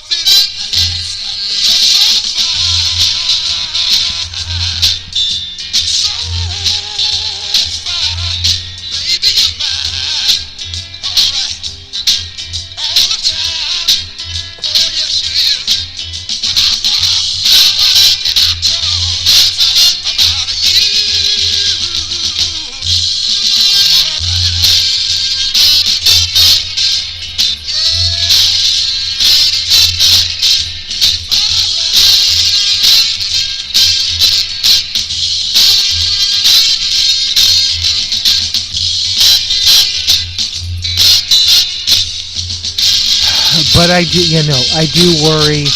I have a friend who lost a lot of weight, and they post a lot of things almost daily about how the eating they were doing wasn't to fulfill hunger, but to fulfill emotional needs. I know 100% that my shopping is to fulfill emotional needs that shopping will never fill, and yet, I'm a hoarder. I have a possession problem. I used to think I was a collector. If you're not familiar with the classic book The Collector, look it up. Because it was an early example of the dangers of hoarding, basically, of that mentality, taken to its logical extreme.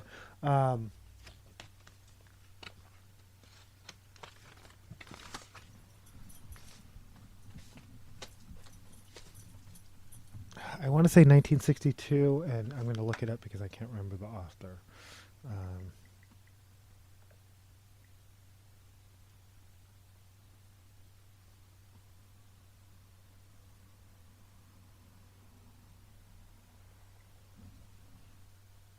John Fowles. 1963. I was pretty close. Leave me alone. I was pretty close. These are just the facts I keep in my head. It was just World Goth Day. This is The Cure with Burn off of the Crow soundtrack.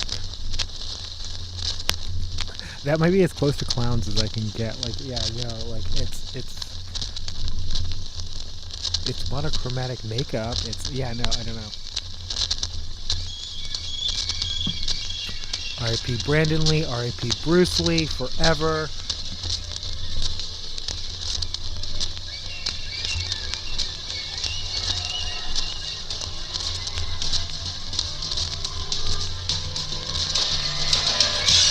Yes. I mean, yeah, no. We all have to make those spending goals.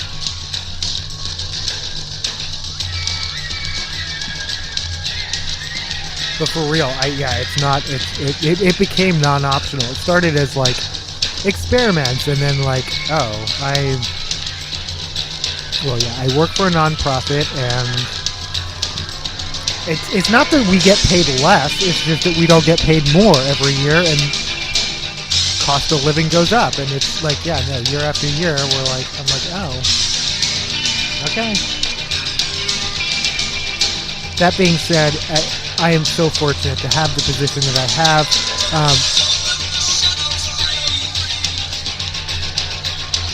And I still get paid as a consultant. I still get paid way more than early learning teachers do, and way less than they or I deserve. But yeah, no.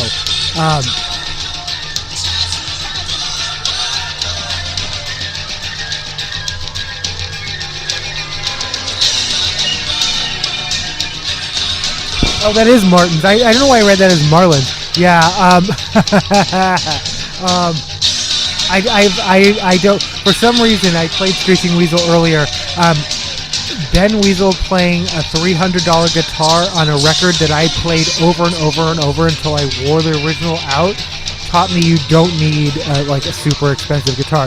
That being said, when my son was in School of Rock, they shamed me, and they were like, no, you need to buy him a $1,200 guitar. We're playing out live. And I was like, I don't have that kind of money. I barely can afford School of Rock, which I didn't actually pay for. His grandparents did. And now I cannot afford School of Rock, but I don't know, somewhere, my son has the most expensive guitar in the household, because I still play $300 guitars happily. Tone is, how you shape tone, yes, a better instrument helps, but I can shape tone with any instrument, any amp, any modeler. Though back to pig noises. It is the mighty little amp. My favorite pig nose story is, and I don't know if I'm going to specifically unbox that tonight. My favorite pig nose story is,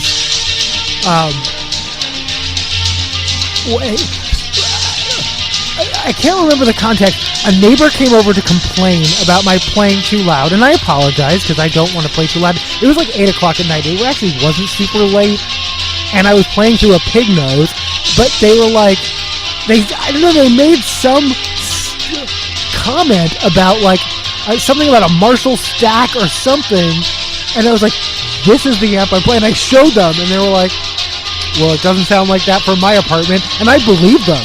And that's the pig noise story, is that I always call it pig noise, not pig nose. That's just me. But that's the pig nose story is, it is this big, and it is still loud enough to wake your neighbors, to rouse their anger. And the neighbor was like, oh, yeah, almost not impressed. They're still mad and they're still complaining, but it's I would not have expected this much noise to come from that little an amp. Nonetheless, please turn it down, which I did, because I'm not a jerk.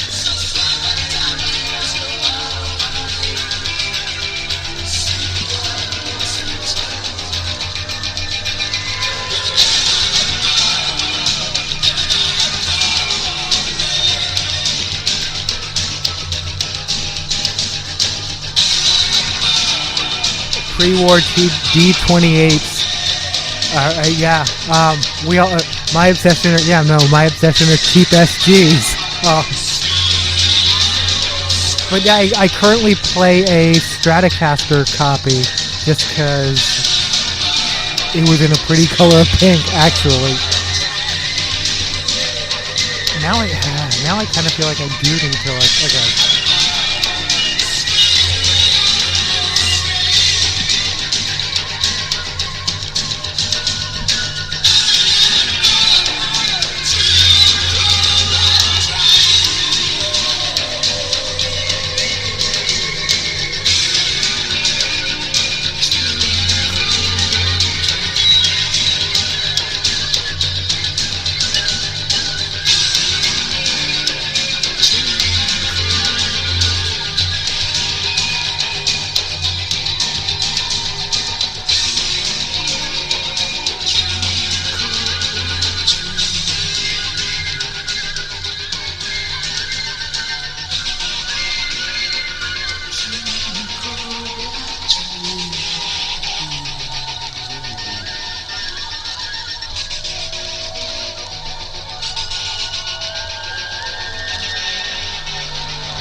I was like, I'm checking a section I already checked because I know I have this. Songs about clowns, as promised.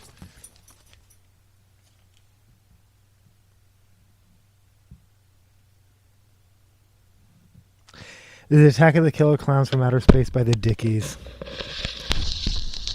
Off of Lock and Loaded Live 1990.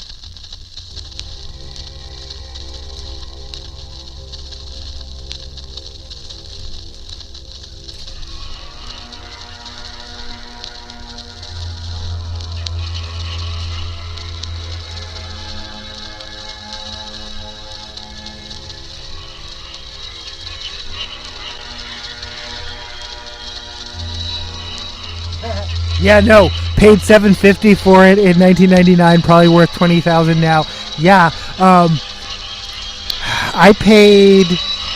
I paid $75 for my first pig nose. It's probably worth about double that now. I paid $50 for a Big Muff Pie, the vacuum tube version, the green Russian built in the wood box vacuum tube version. I paid $60 for that, and someone stole that and the box separately. Separate people stole that, the pedal and the box, but it probably each are worth, who knows, thousands, whatever. I can't.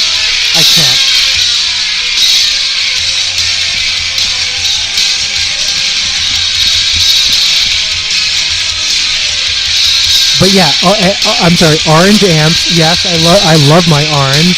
I just have a tiny little one, but yeah.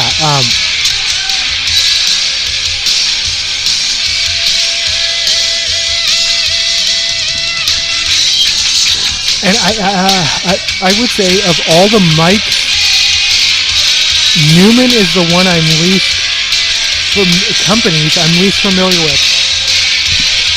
Obviously, I use Shure's. EVs, Electro Voice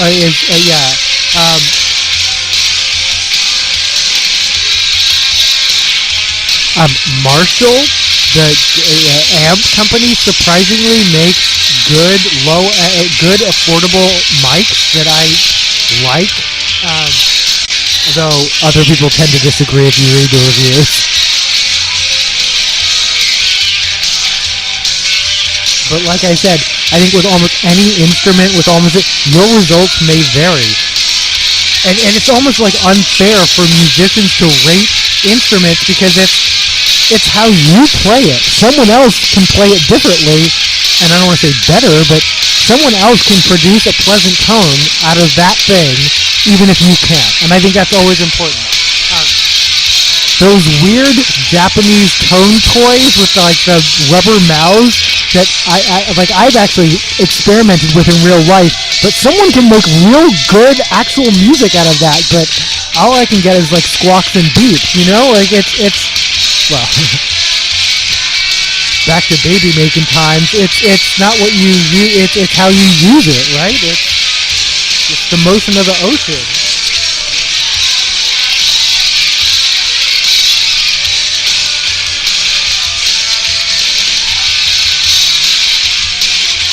Yes, best all around mic.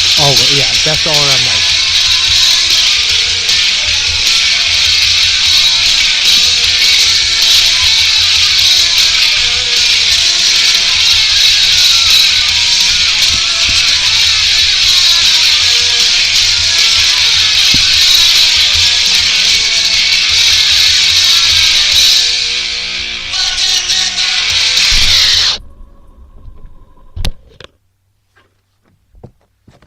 Okay, where am I putting this now? This is really important.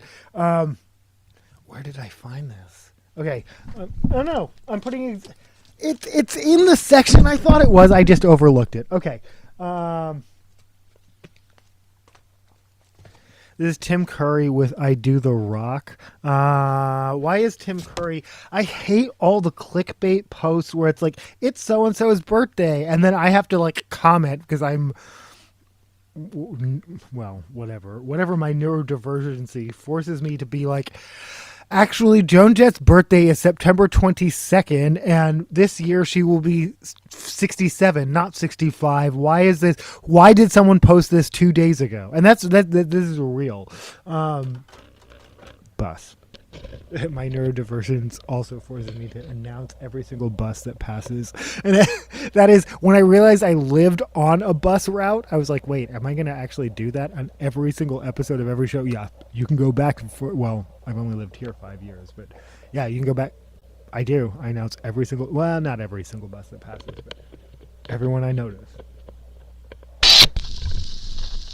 Because there have probably been about 10 just in this episode, so if I haven't been announcing buses, then I don't announce every bus that passes, but this is I Do the Rock by Tim Curry.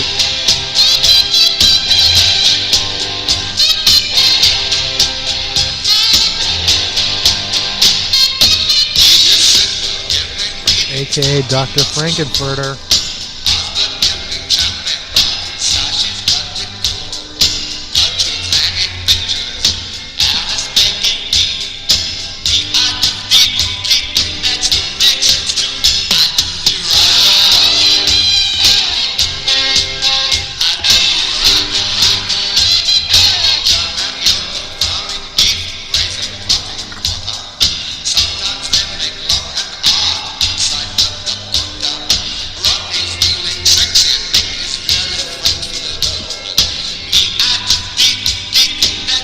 How does Tim Curry know that Mick is really flexible? I'm just asking. You need to watch, if you're interested to learn more about what happens inside the Dakota, check out the MF show. Specifically, my dad has a whole thing about the night he showed up at Carly Simon's house to go with, and David Johansen was there. This was specifically around David Johansen's death. It was the debut of Sylvain's solo act, and David Johansen absolutely supporting. It was an amicable breakup, and it was just like the big hype party. We're gonna all go downtown and support Sylvain. I think probably either CBGB's or Max's Kansas City. Yeah, my dad's cooler than I am. That's the story there. He actually briefly dated Carly Simon, but this would have been a decade later, and my mom was probably there. He was married.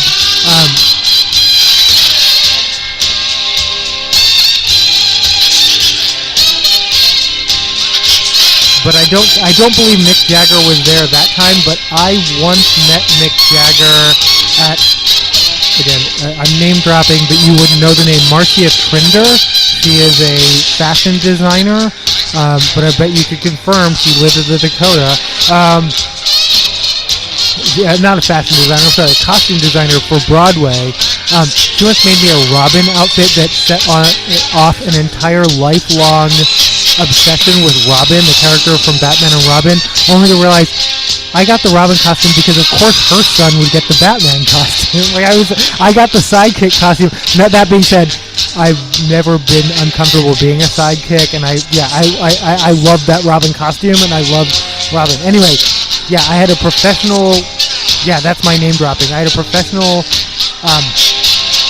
Broadway costume designer design a Halloween costume for me when I was a kid. My dad hung out with people who were in the New York Dolls.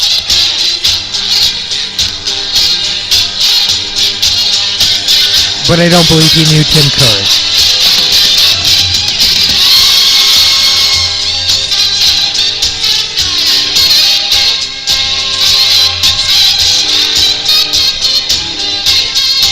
Oh, Road. Okay, no, Road is actually, Road is another, I was like, I can only name 2 Mike brands.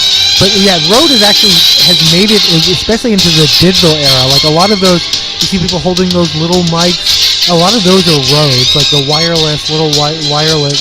Rode was an early adopter of wireless, if my memory serves. And they have definitely survived into the digital era. But yeah, no, they also make some great shotgun and okay, miking a drum kit. Okay.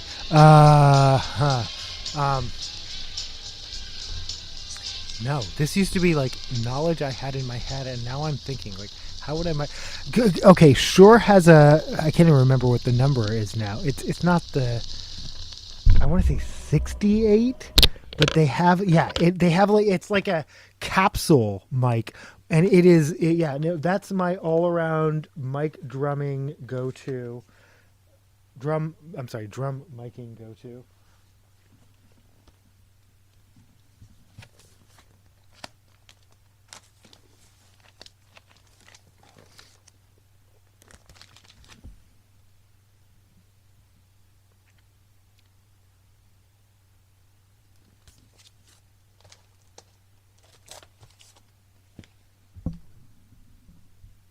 Okay, SM68. Okay, yeah. Yeah. But I haven't done a lot of drum miking recently, so I had to pull that out. I don't know where I pulled that out of. This is Life's Blood. Again, they are the band that ended up becoming Born Against, which I don't know how obscure. Born Against started off in New York and ended up in West Virginia, I think.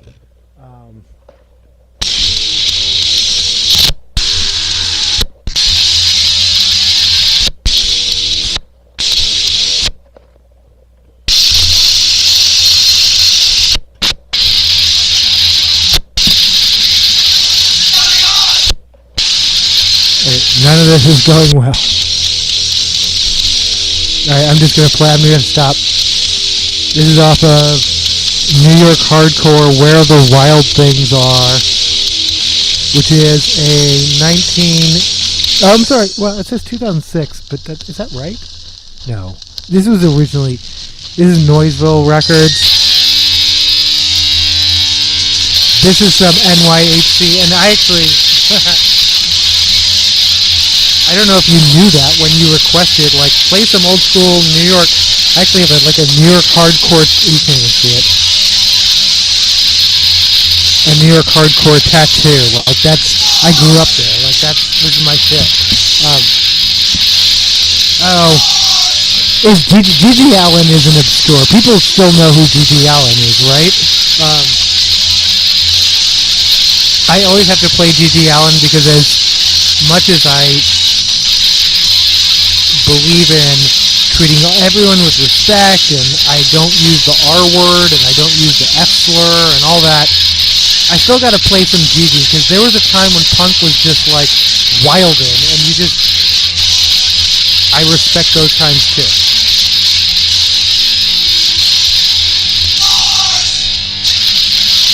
I'm not sure which part, but thanks. This is Counting On. I am going to play Gigi next.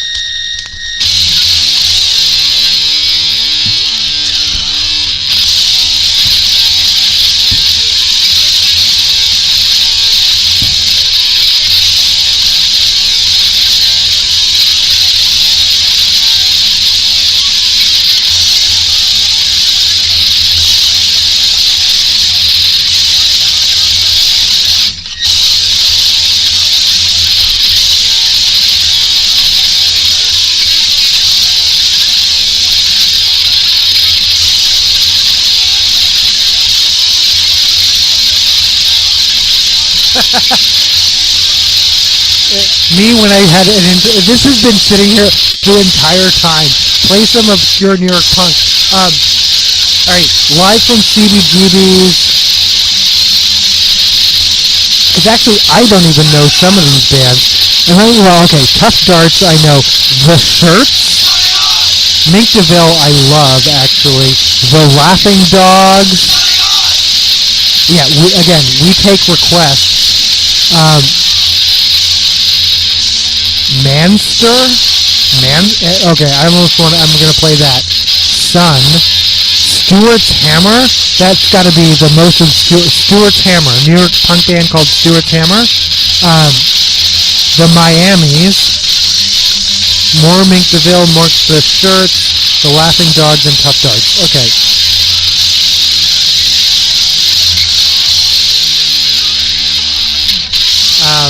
Jersey City. My mom lived in Newark for the last 10 years of her life, and my sister lives, I don't know, wherever Johnson & Johnson is headquartered in New Jersey, like somewhere around there.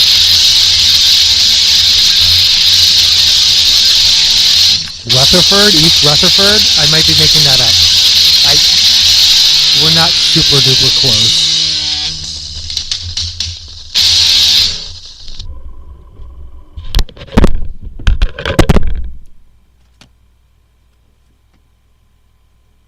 That was Life's Blood with Reckoning Force and Counting On.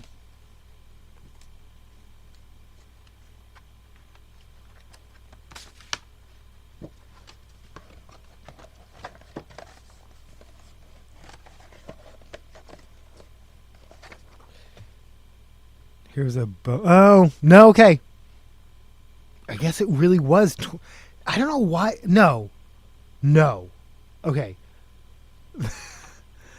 I'm like, this was not from this compilation absolutely came out in the 90s. I was like, I owned it, but I only owned it on CD. I don't know when the vinyl came out, but this is definitely from 2006 because it talks about PayPal and like whatnot.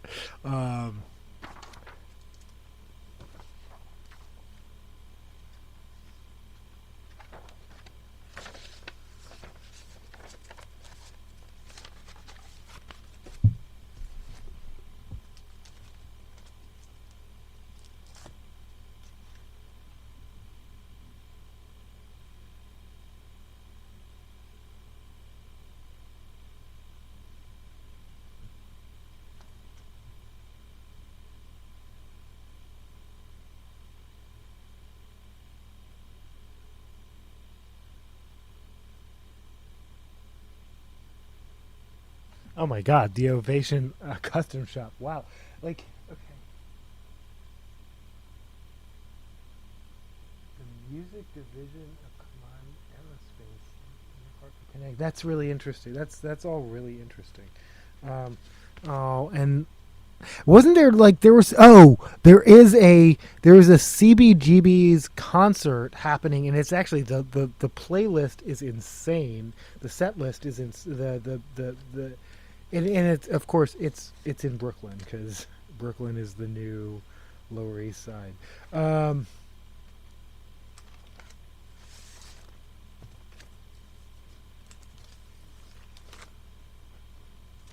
Okay, all of this, like the liner notes. Oh my god. Give me a second though.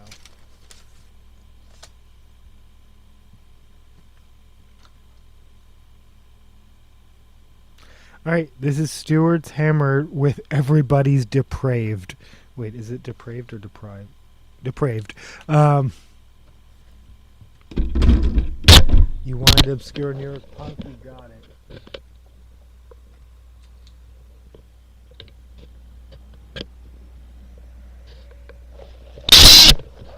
Bus.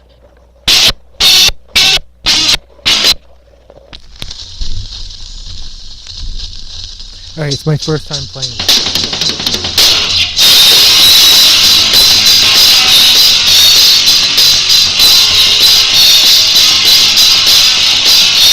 Yes.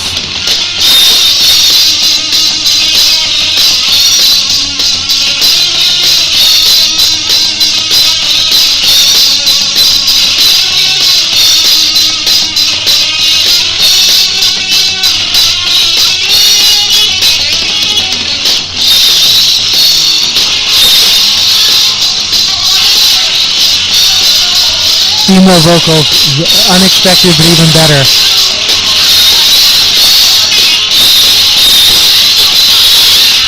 I think. I'm assuming, actually. Don't assume my gender. This is Stewart's Hammer, Everybody's Depraved. I'm looking it up.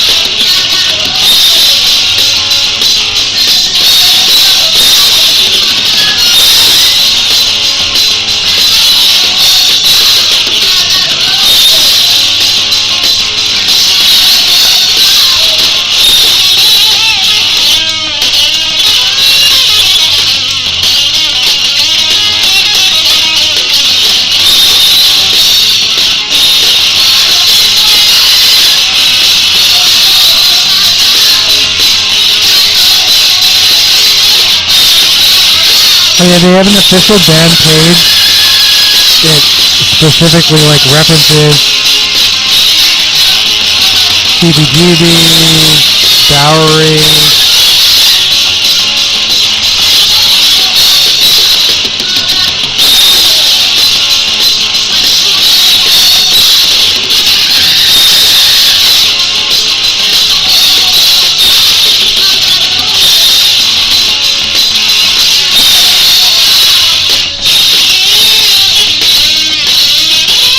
Okay, you found the official page of the band Stewart's Hammer. It's part of the, WordPress.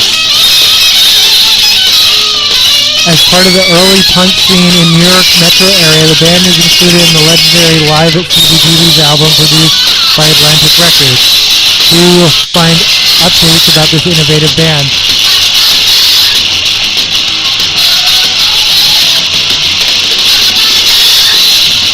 But there's no about. Like that's it. That's all you get to know. No who are the members, no about. Okay. No, that is the about, yeah. There's still appearing no. No, these are old ads. No, these are very old ads. They're not appearing now. I take that back.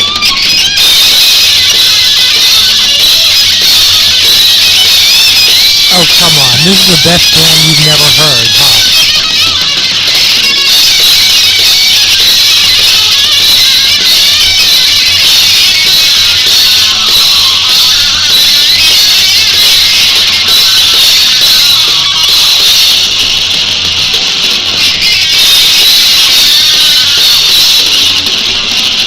This is off of the record Original Punk Rock live from CBGB. I like how, I just want to say, like hippie like that logo looks though. Like that is so distinctly like 70s and not in a punk rock way, but that's also totally okay. Like it's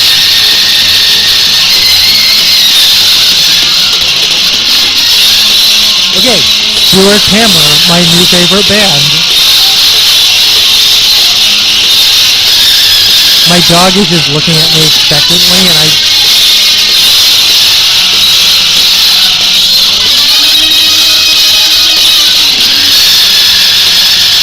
I don't know what he thinks is happening, but maybe it's just the screaming. I'm not sure.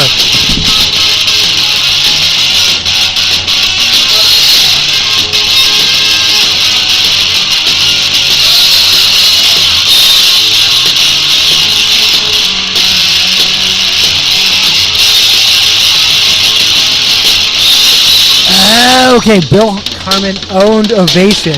That's the connection I was trying to make. Okay. Toto just... Okay.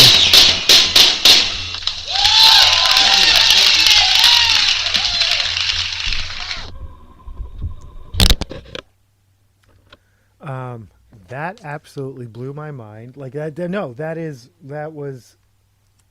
Huh. That was not what I was expecting, and that's okay.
This is Kanan with Dreamer. Followed by Owl City with Hello Seattle, who I saw play at the Seattle Center.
Okay.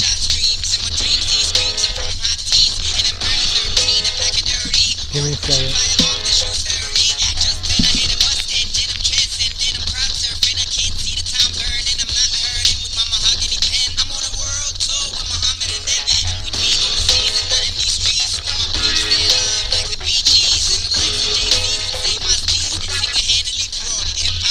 I'm a dreamer, but I ain't the only one.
Oh.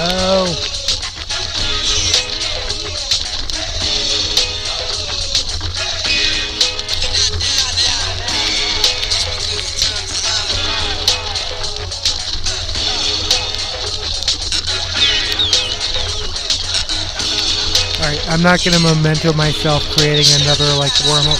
There,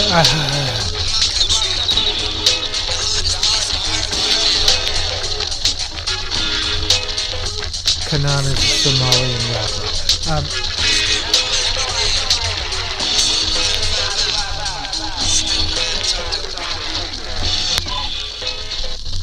Still know how to talk to a pretty girl, though.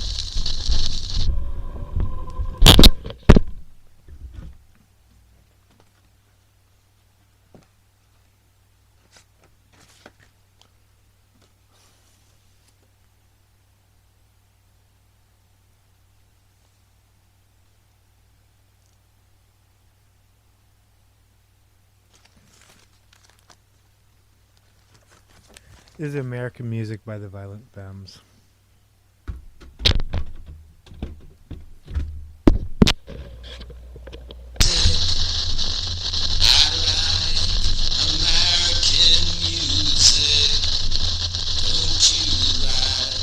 Live on 101.9 KNKFM Live 18.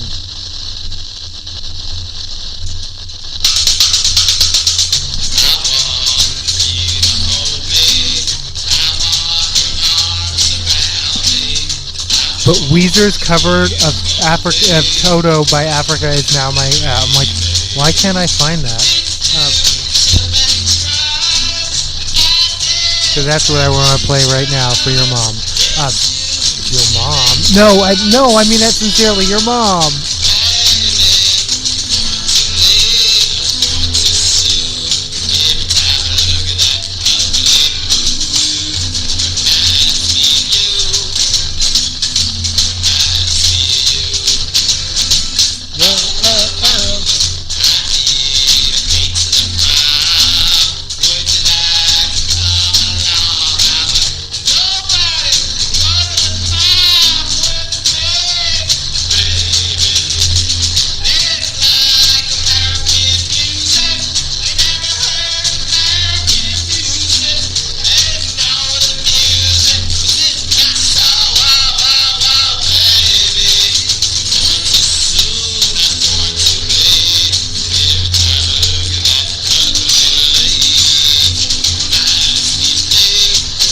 Seriously though, what?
Sorting through records is literally my physical exercise. Like, it is, like, literally, like, some people like to talk about, like, how many calories can you burn gardening? How many calories do you burn sorting through a record collection? Like, this shit gets heavy. Same thing with books. Like, I collect two of the, we were talking about collecting earlier. books and records are the dumbest things to collect. They're fucking heavy and like they take up so much space. Like in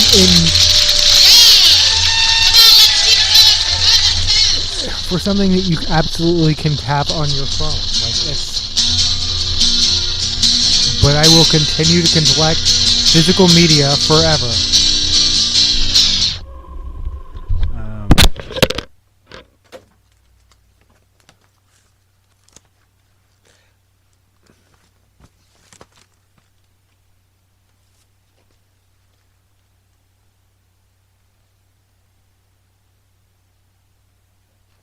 Did I say I was going to play Hello Seattle by Owl City and I didn't?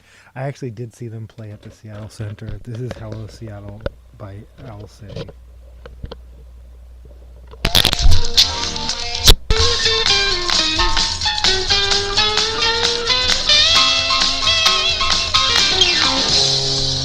That was the end of It's a Big Army by John Scofield.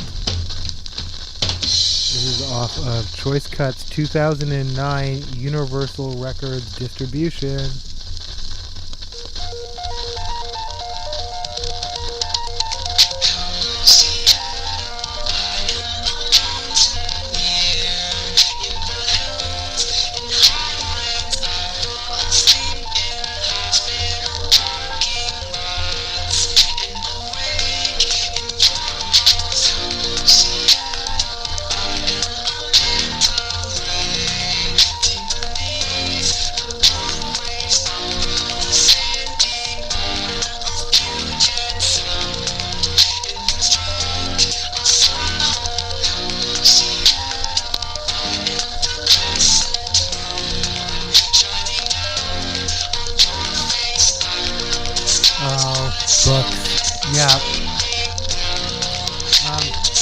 Well, then you may enjoy my next section. I'm moving to, I call it Endless Ephemera. And it's books, and for me, it's actually even worse, magazines. Like, they're meant to be disposable, and yet I find them collectible. And even like old ones, like I go to flea markets planning to sell shit, and then I'm like, why am I buying a Town and Country from 1963? Like, what the fuck? But so Endless Ephemera. Ephemera is like anything that is meant to be disposable, but in my case is not, because I'm a hoarder and collectible. Collectible. I am collectible. Collect them all. Alright, no, this is a perfect segue into the next segment. So I have a couple actual unboxings of, I don't even know what's in here,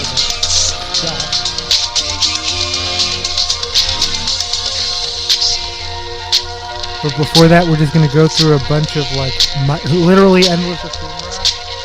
It's also the segment where I just go through my mail.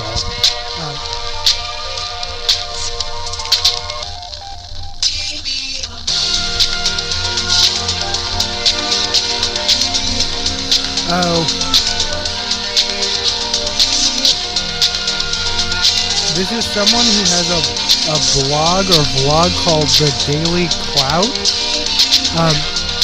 But their whole thing is like, don't call me, text me. I don't know. It's an older person, and I love, and also I will say, as an older person, I love how tech-averse you are. I'm totally down for it. Continue to print zines, but that is very small print. Like, that is for fellow older people who are getting older. That's very small. Like, I understand you want to save money, so you're printing them like quarter page, but if this was a full page flyer, I could actually read all this shit. But at a quarter page, this is Taller Children by, I want to say, someone in Elizabeth. What is this called? Elizabeth and the Catapult. I like this song.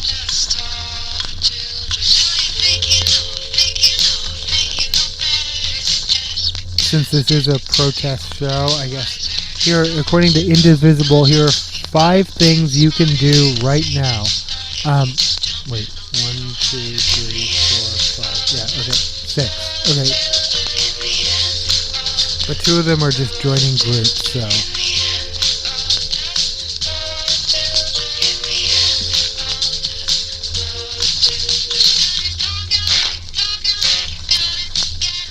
people taking power locally through collective action. Indivisible is decentralized but shares a national. I swear I can still read. A national vision, tactics, and goals. Indivisible.org. 5 calls. Make your voice be called. Super easy phone calls you can make that will make a difference. 5calls.org. They're all just groups you can join. Chop wood, carry water. Jessica Craven's daily user-friendly and effective ways you can take actions to fight back on that day. Her goal, after only a few minutes, you will know you made an impact. http://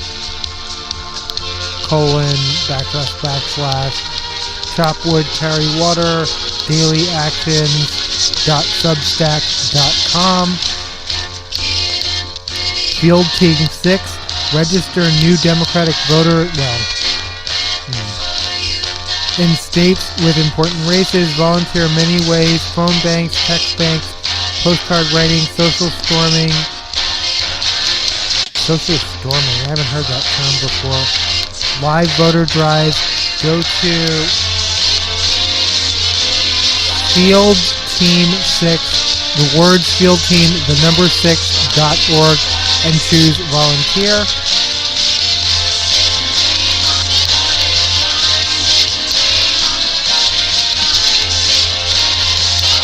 At 50501, 50 protests, 50 states, 1 movement. On any day, find demonstrations you can attend. And then I will also shout out the BLOP, the big list of protests. I think it's just blop.org, the BLOP.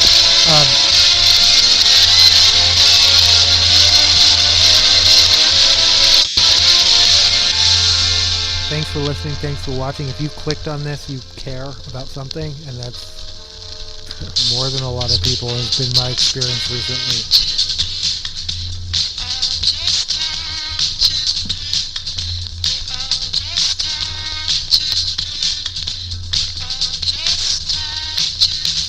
These are some of the free bookmarks.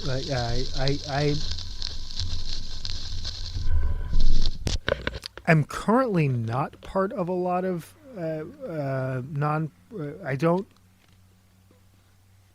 support a lot of nonprofits, but I get a lot of solicitations. I used to think like I wouldn't get the free bookmarks if I stopped donating.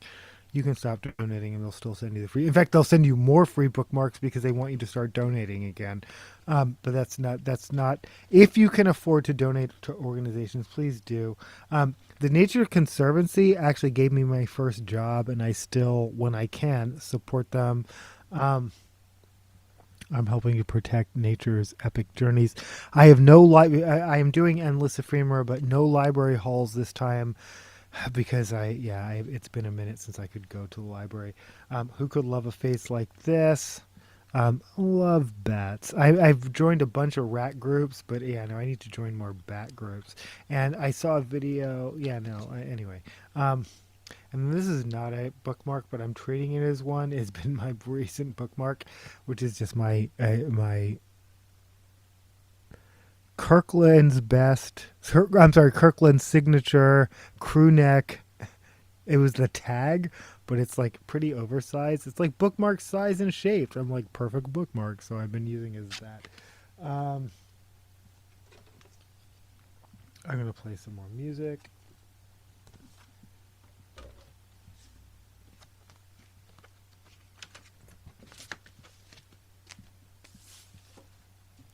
Thanks for tuning in. For whatever reason you did or didn't click.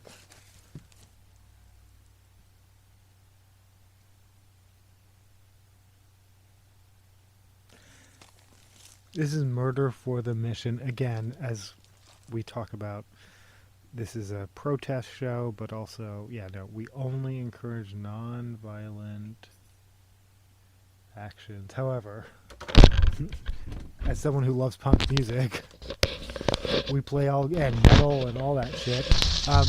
Not every message in every song is going to be uplifting and positive, and that's okay. This is Murder for the Mission by Gigi Allen. This is Gigi Allen in Anti-Scene. He usually plays with the murder junkie. I always said the Gigi junkie. The murder junkie. Merle Allen, his brother, is currently playing with the murder junkies. I want to say on the 31st. Love Gigi forever. Love Gigi forever. I don't care.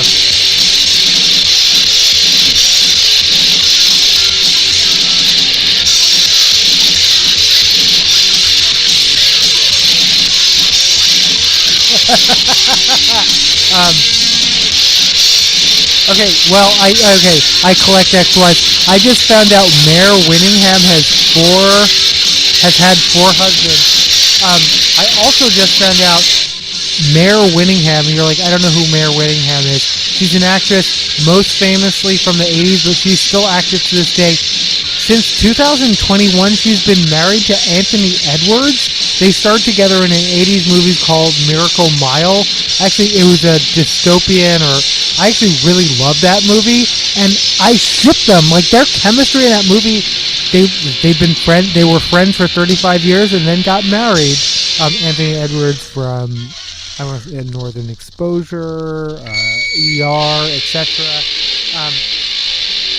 Fast Times at Ridgemont High, Revenge of the Nerds. Mayor Winningham and Anthony Edwards are currently married. I didn't know that.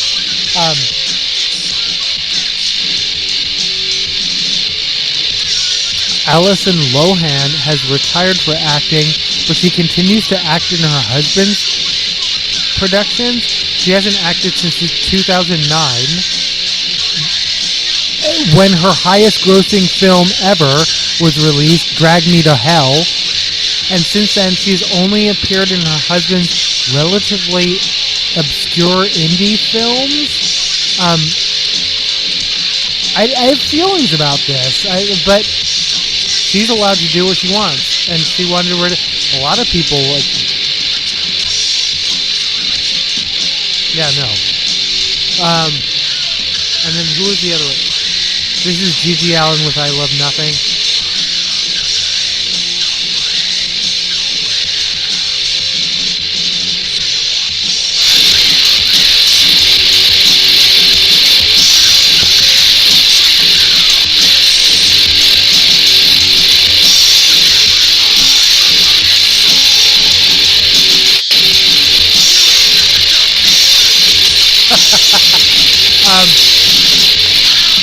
I actually believe I do, but I don't think I have it.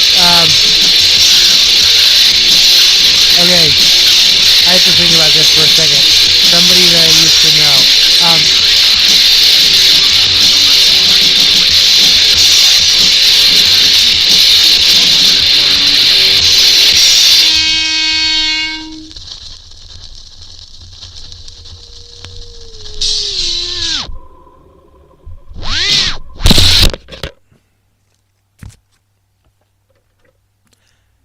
I 100% do own that, but I don't. Yeah, I don't anticipate it being handy.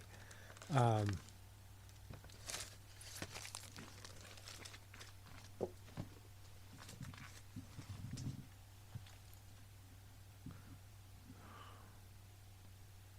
thinking for a second, though.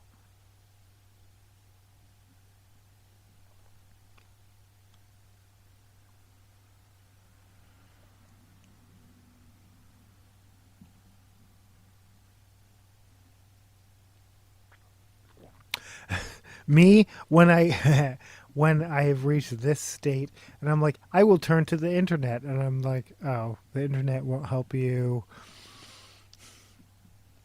Yeah, answer whether or not you own a particular album, nor will it help you find that particular album within your collection, which is physically located here. Internet, you're failing me. No. Someone I used to know.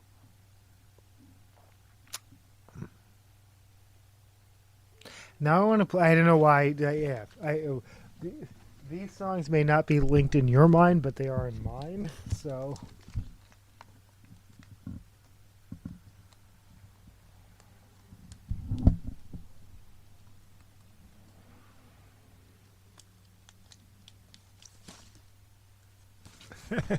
This is What Does the Fox Say by Illness.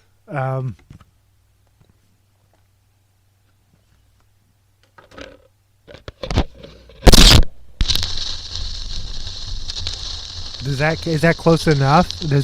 It's close enough for me. I don't know if it's close enough for you, but it's close enough for.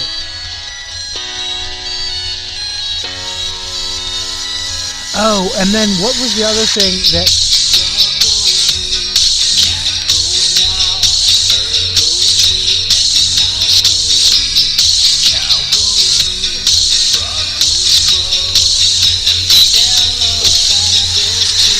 Oh, Flora and Cash. I could find that. That's also not gotcha, but.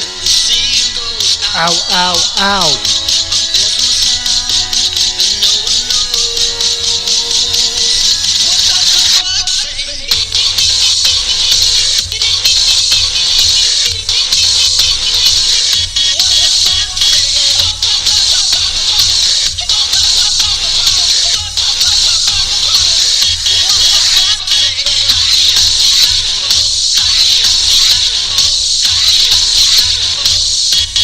Tender and Kitty, Dumb Ways to Die, yes.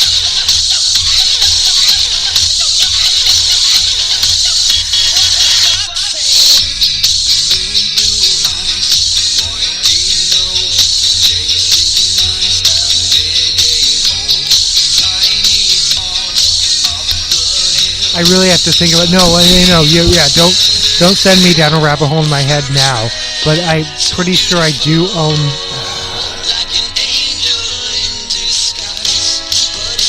I am 40% sure I do own that on vinyl, but I don't think it's in this vicinity, and I'm not what I call the vault, which is in the basement where all my books are, because it's like climate controlled ish, and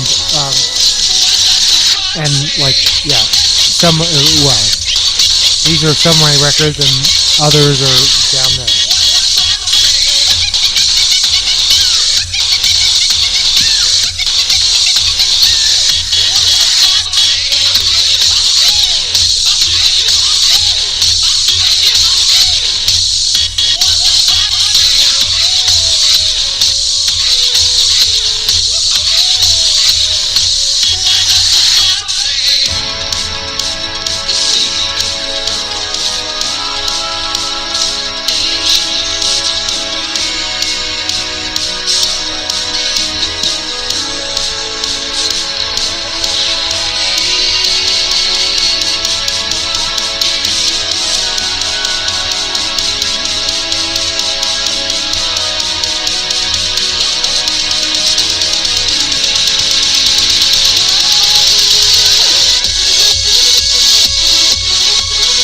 Nice.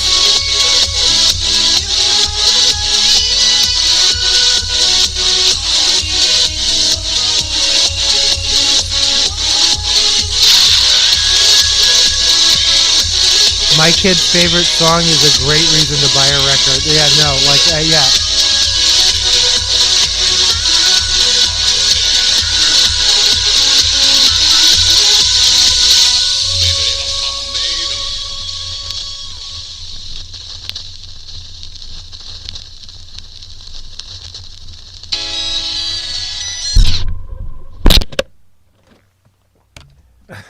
Though my kid, even who was a child when that came out, did not love that song and clowned me for buying the vinyl version, including all the remixes.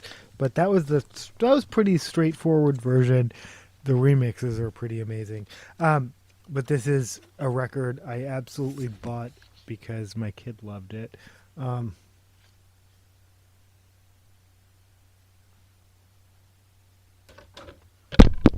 And if you have a 7-year-old and you're not familiar with this, you should be, because it's the best thing ever. Sort of. I mean, there are lots of best things ever, but that's the one too.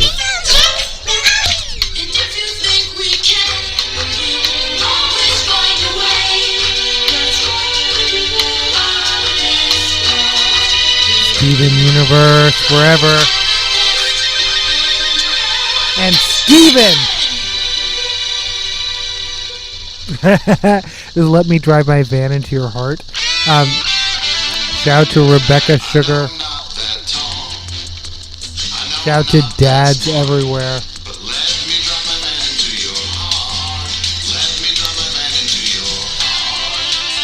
Did I mention when I had 4 jobs in San Francisco, I lived in a van?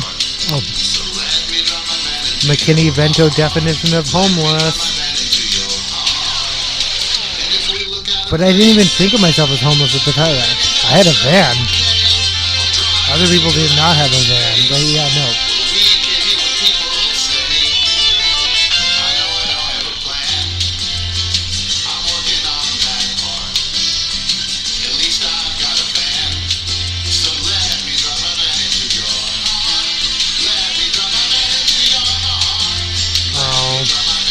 Shout out to redheads I have significant redheads in my family.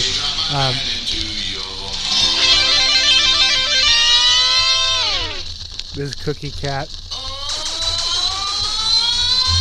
He's a frozen treat with an all-new taste, 'cause he came to this planet from outer space. A refugee of an interstellar war, but now he's at your local grocery store. Cookie Cat, he's a pet for your tummy. Cookie Cat, he's super duper yummy. Cookie Cat, he left his family behind. He left his family behind. Cookie Cat. Sorry, All I wanna do is see you turn into a giant woman. The context of this song, you have to see the episode to make it make more sense. Gets to see a giant woman.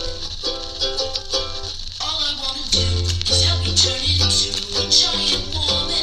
Giant woman. All I wanna be is the one who gets to see a giant woman. Oh, I know it'll be great, and I just can't wait to see All of my dad was blonde. My mom is black. My dad is white. My dad is Scottish. Born in Scotland, Scottish. His his 2 brothers, were both redheads. He was blonde for whatever reason. He sometimes joked because he thought he had a different parent. Like anyway.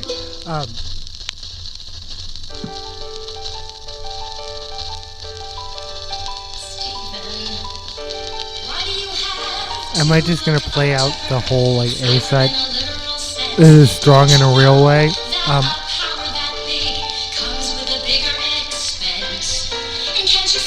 But yeah, like I said, like significant portions of my family are redheads.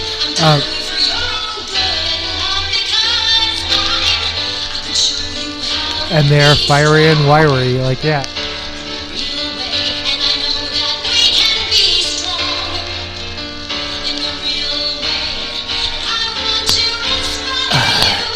My hair continues to refuse to go gray, and I don't know, like, I said I would stop dyeing my hair when it turned gray.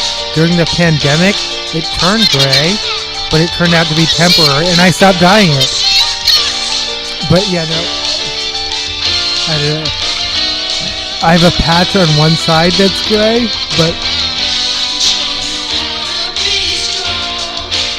again, though, I continue to dye my hair, so it's hard to tell exactly.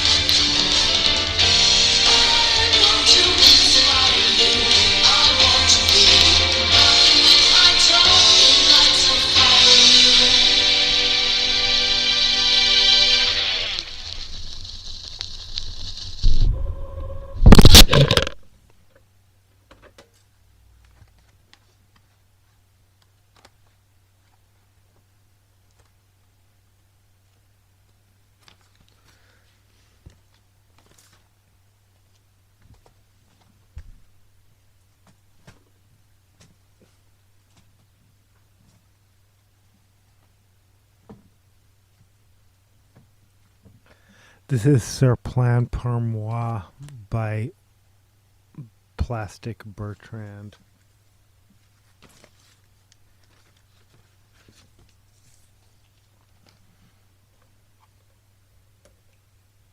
Oh. I kind of want to play Dance Dance.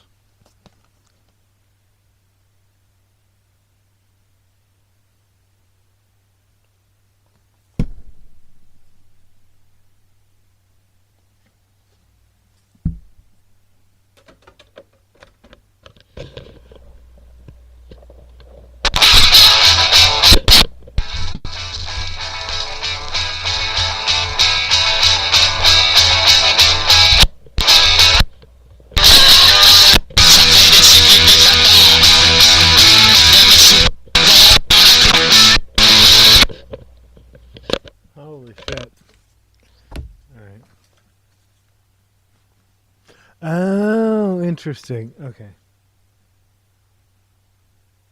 Because I'm on the wrong side.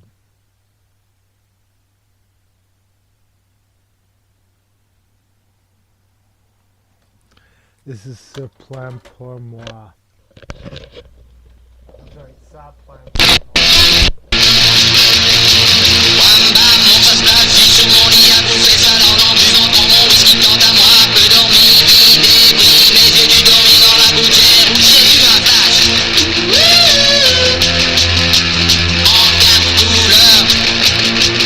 Allez hop, un matin, une nounou technique chez moi, poupée de cellophane, cheveux chinois, asparadrap, une gueule de bois. A bu ma bière dans un grand verre en caoutchouc. Comme un indien dans son igloo. Ça plane pour moi. Ça plane pour moi. Ça plane pour moi, moi. Ça plane pour moi.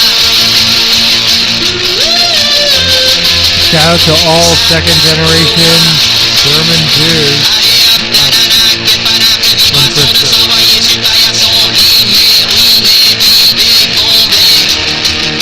Ivoire de pignon de divan, qu'elle me dit en passant.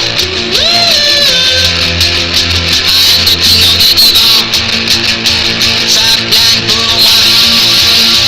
Ça plane pour moi. Ça plane pour moi, moi.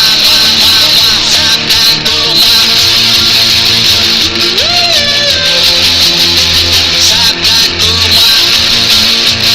Allez hop, topu, t'inquiète, touche pas ma planète. Stop today, que le ciel me tombera sur la tête.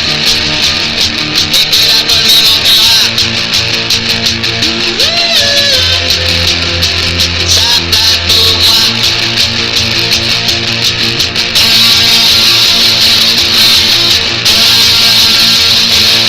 Alright, give me another second.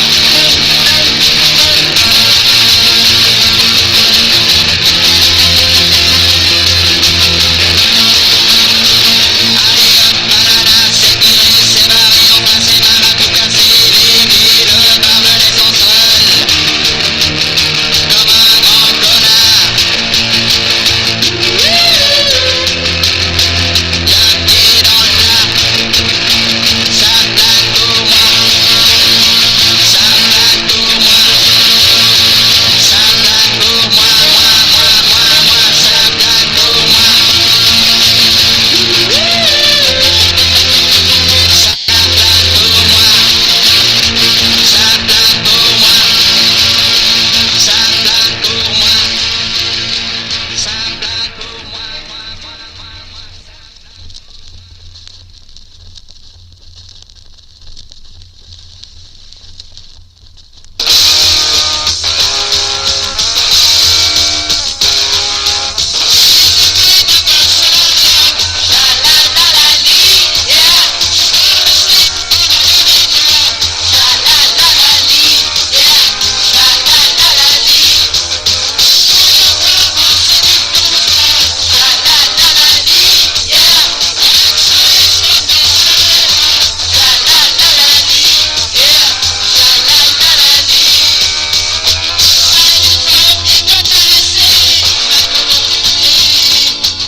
I don't even know what we're playing.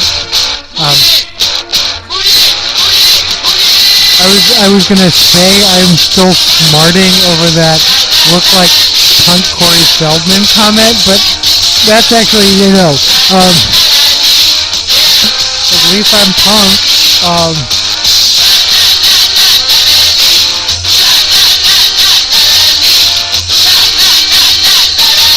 Yeah, no, I'll never get over the Aaron Carter comment though. That was still good.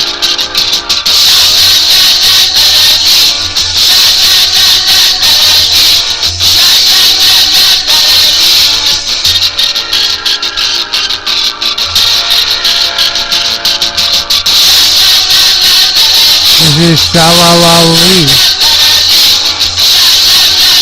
by Plastic Bertrand off of Shop Plan Per Moi. Boop, boop, boop, boop.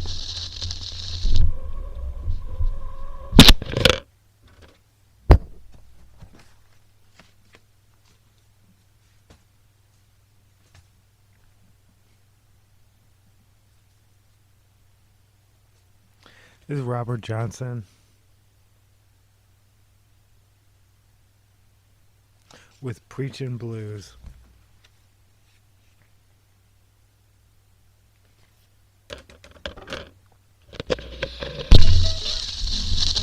This goes out to everyone making Christian music who's not a hypocrite or an asshole. And this goes out to, the bands who were played by Mayday USA last night.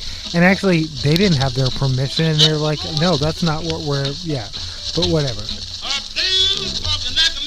is Preachin' Blues by Robert Johnson.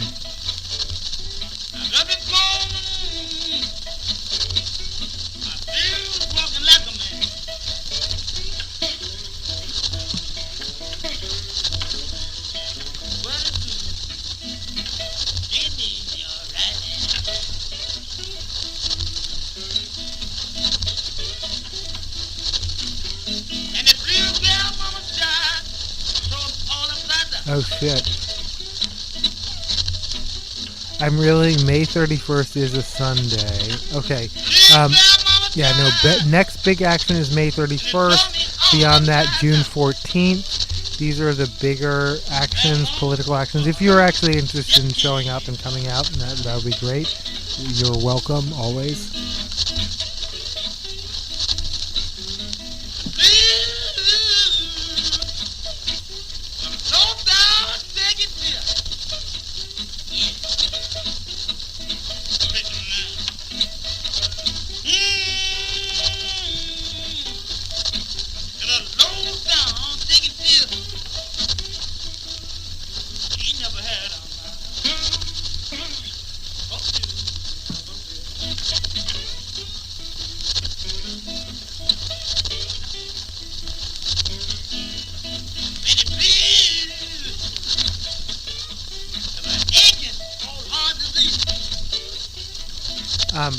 I'm not sure. Yeah. Well, for those watching on Facebook, I don't think you will have access to the YouTube comments, so you won't know. I'm responding to comments by someone whose name I think now indicates a heritage that they've acknowledged, and but not a Jewishness, which is awesome and always respected, but also a German heritage, and that's an interesting cross point right now in where we are. What was I going to... Oh, shit. I was going to say something about that and I already lost it.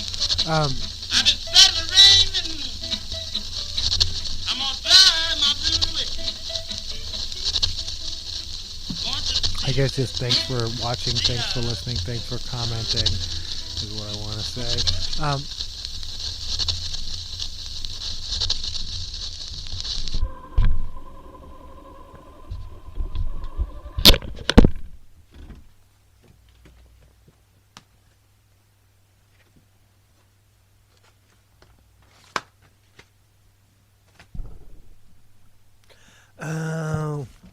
I know what I'm going to play next.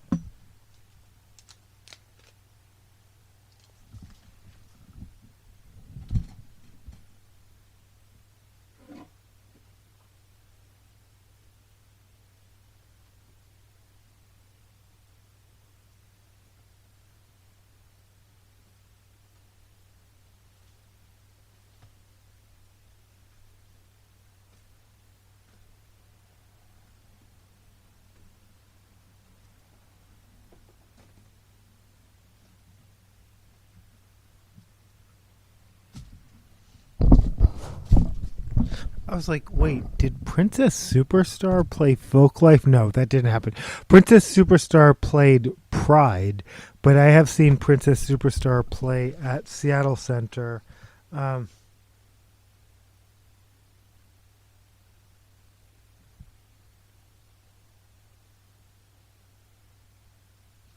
This is Bad Girls NYC by Princess Superstar.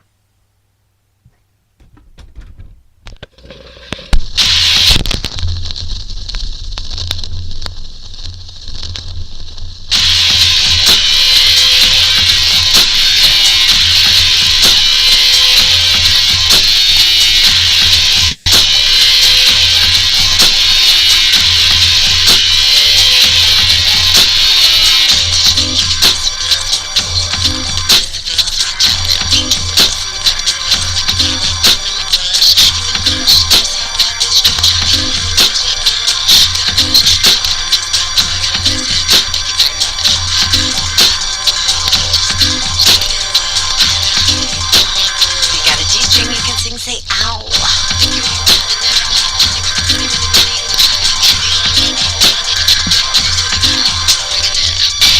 No. Okay.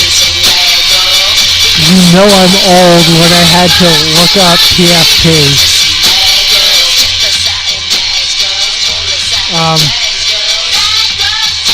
Are they? Yeah, is the greedy merchant depicted as like with like rubbing hands and like I have to look at the I have to. Speaking of like all the things I'm speaking of, like all the intersectionalities. I joined a Facebook group of like just rat lovers, even though I don't personally have any pet rats currently. And someone took a picture of little rat hands. That is, you know how they like put their little hands together, and it's so. But it's also like Gollum and the Shekel. So yeah, no, whatever.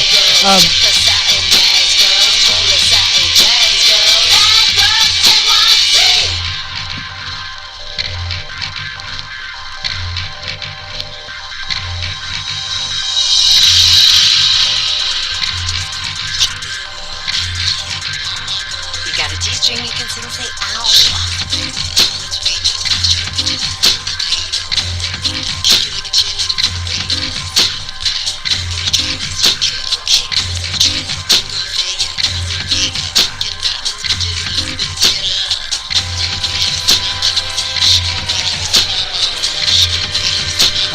Again, I grew up in New York. I actually went to a predominantly Jewish middle school, and so I was, again, being black, the odd person out. But I went to more bar and bat mitzvahs than any other events in my middle school experience. Those were my weekends, and I actually miss those days. So. And met some of the people I know to this day, who I know and love to this day at those events, so.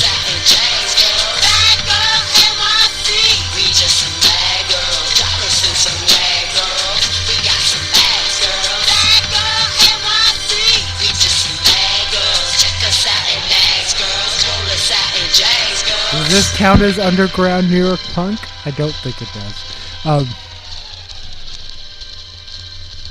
I do love Princess Superstar. Let's analyze the hit song and shit. Duplicates, get ready for a pop quiz. Oh shit. I need 10,000 hits like this to make me rip. Showtime, bitch. I need 10,000 hits like this to make me rip. This is called 10,000 Hits by Princess Superstar.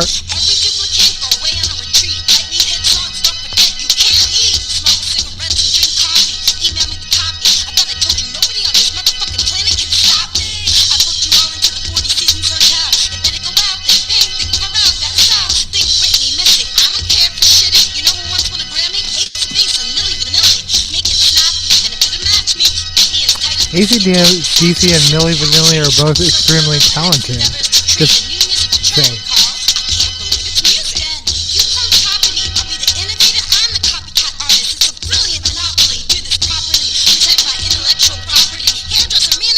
Mazel tov.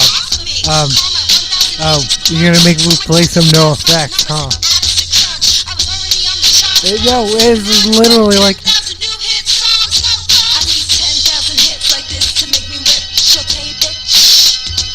They literally wrote an album, they titled an album two Hebes, a Jew, and a bean. What? Oh yeah. What were the slurs that were the name of the album?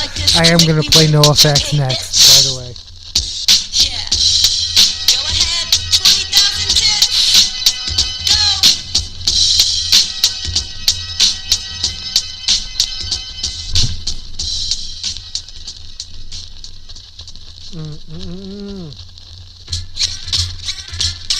It's a credit.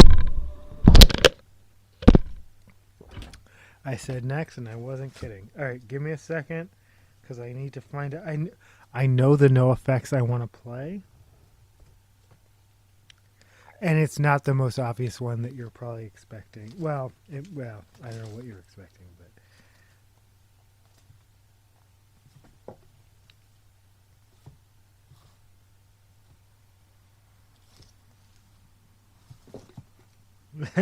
I grabbed the same record twice because okay. All right.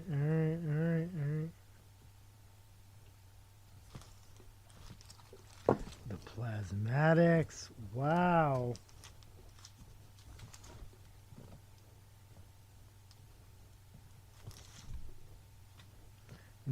More Green Day. Okay. I found No Effects, but this isn't even what I was planning to play. Oh, wait, but that is. Nice.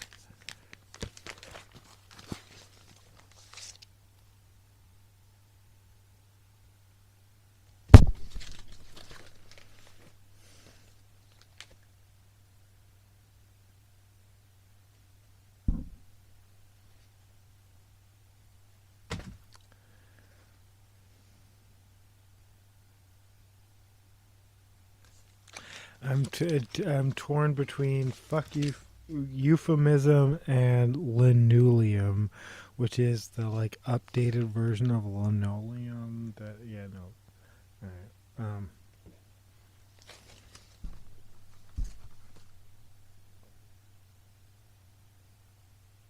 It was called White Trash, Two Hebes and a Bean. That's the name of the record. You can't even say white trash anymore. It's fuck euphemism by No Effects.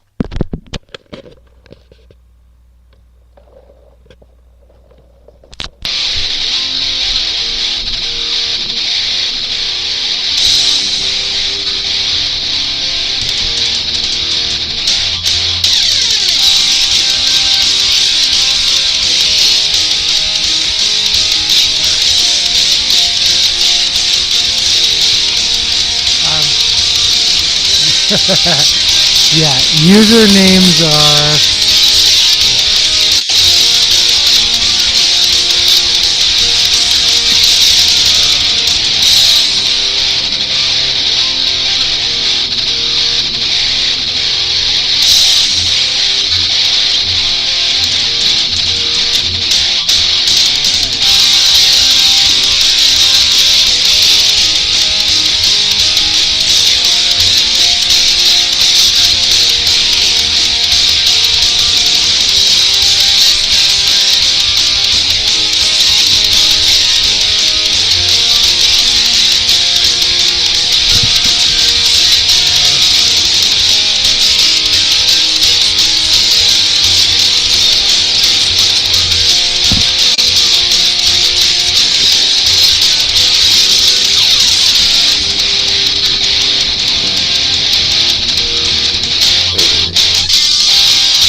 I was doing unboxings. I was like, what am I even doing? What am I even doing? Other than like a burping contest on the internet.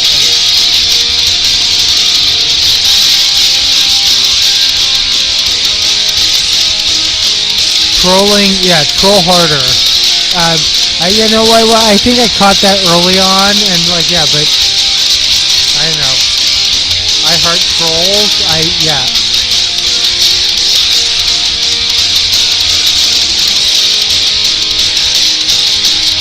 I hope you're taking screenshots and trolling me further in the morning. Like, no, I'm kidding. Please don't. Go to bed. Let's all go to bed. Let's all be done.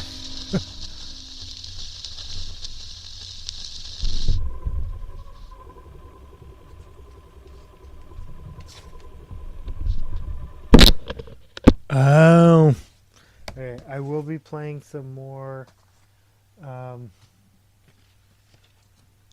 no effects, but first shout out to Sick of It All and Lou Collar, who beat cancer.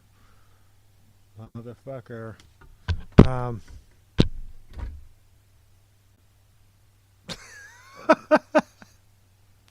Just because we're going so racialized this episode and it wasn't even planned, it literally is the name of the song. This is Sick of It All with that crazy white boy shit.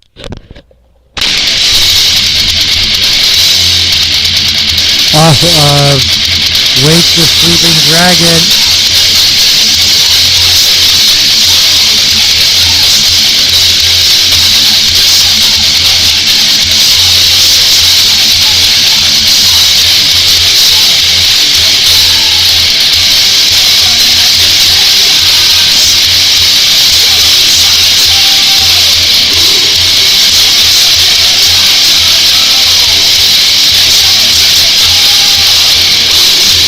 Gang vocals, you know it's NYC hardcore.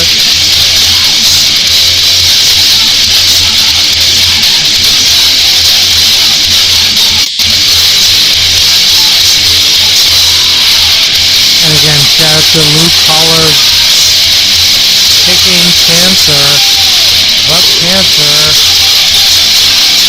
forever.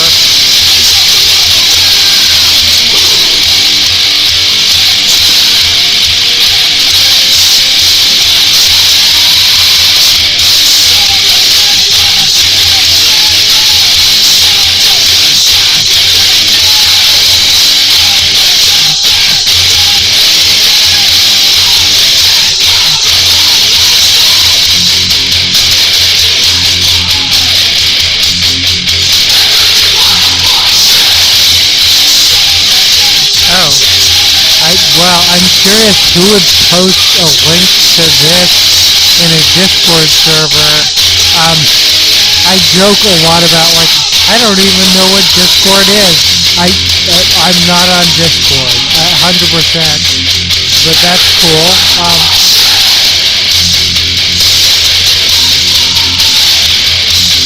Thanks for tuning in and checking it out.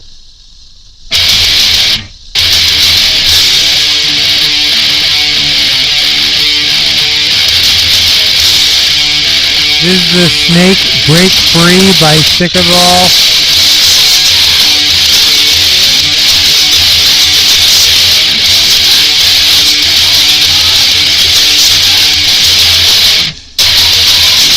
I'm not sure which part No was.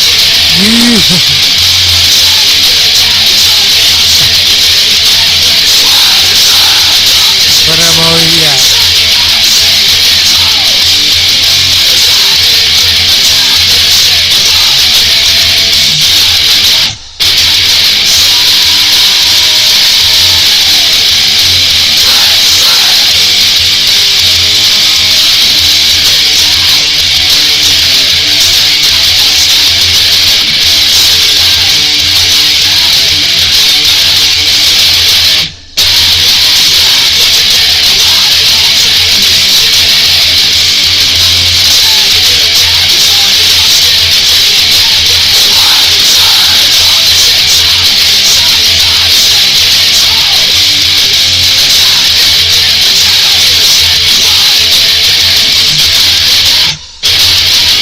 I can't believe, okay, that people are talking about my record collection is worrying me, but also, yeah, safe for trolling for today, that's fine. I actually don't even want to do safe for trolling. Unleash, yeah, no, what the heck? I kind of heart trolls, I don't know, yeah, no,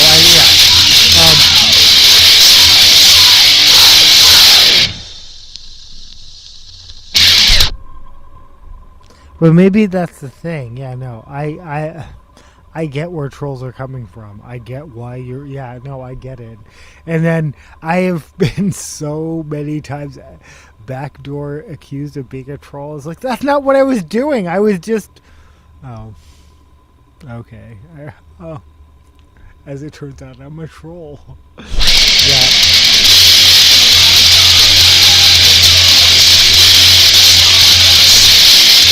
This is Bull's Anthem by Sick of It All.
This is linoleum, which is the new version of linoleum. This goes out to dads and daughters everywhere.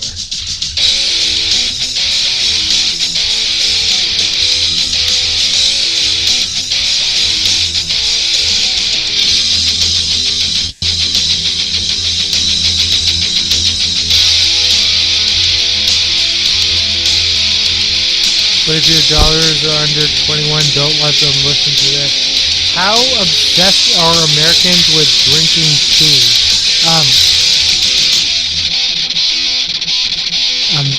Diddy trial, we're not going to talk about it, but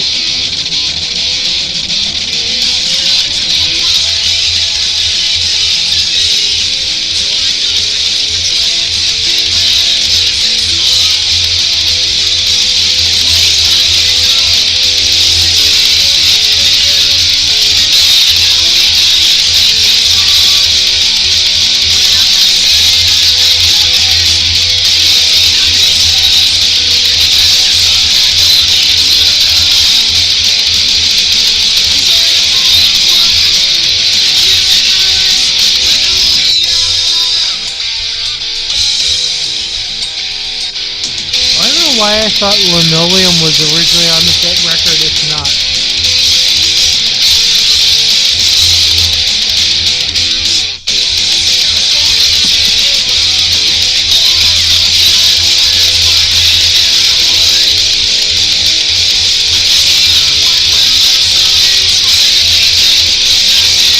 Thank you. I'm just going to play the music I want to play, and I'm glad you're here, for whatever reason.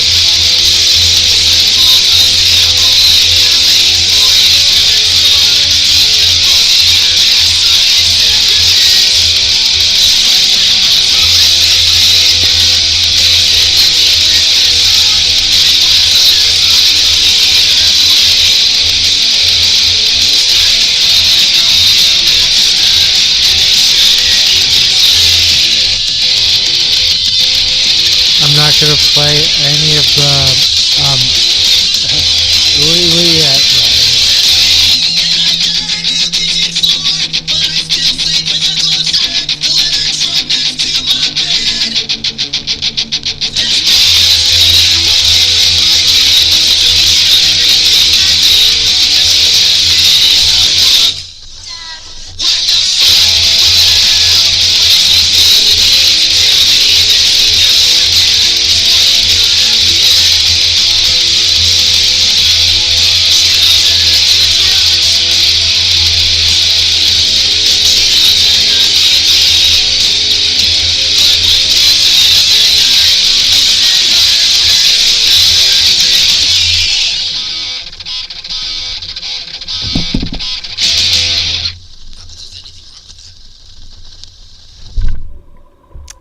not that there's anything wrong with that.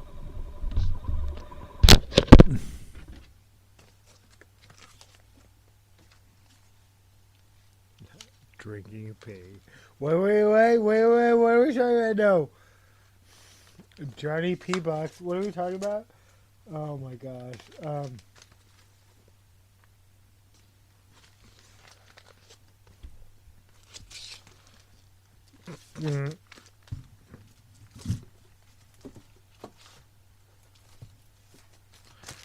Alright. I haven't played this in a minute, but I play this all the time. This is Self with a cover of Your Love by Outfield. Because I love this fucking song.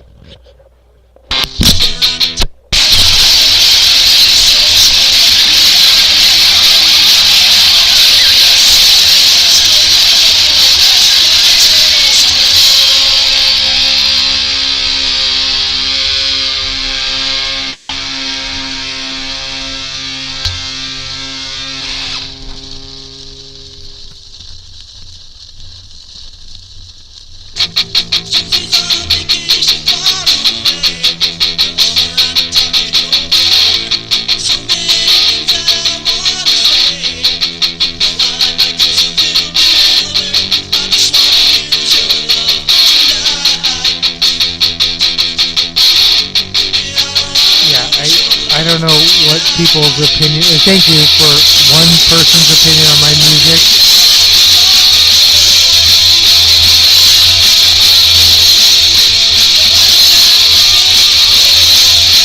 But I try to play good music.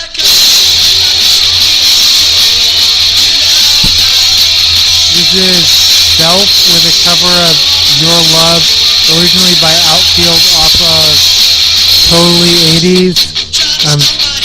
What is it called? Totally fucking the 80s. Sorry, excuse me.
Yes, to It's No Fun Drinking Alone.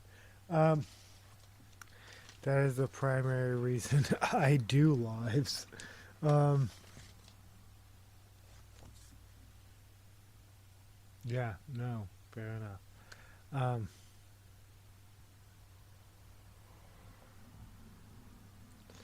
this is Front 242 with Until Death, followed by Circling Overland, probably. Um, I appreciate you so much. Thank you for being here, for commenting, for showing up. Um,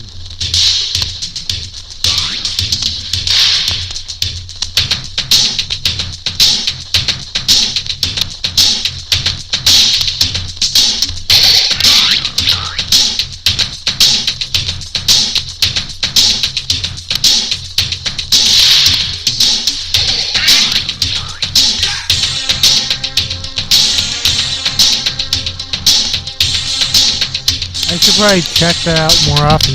I start a live for the company, but sometimes don't get any. But jumping into other people's random sounds good too.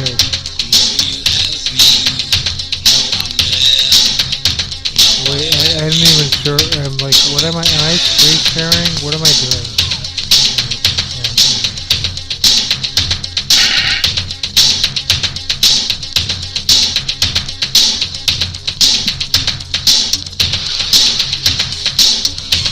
Listen to Front 242.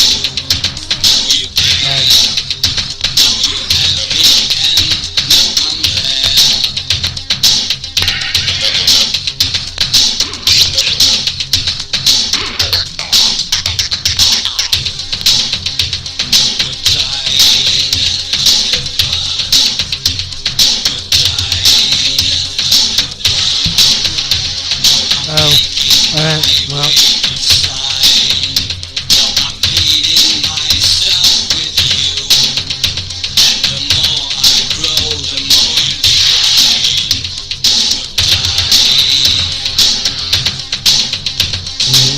Am I still live? I'm not still live. Okay. That's fine.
Oh.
Okay.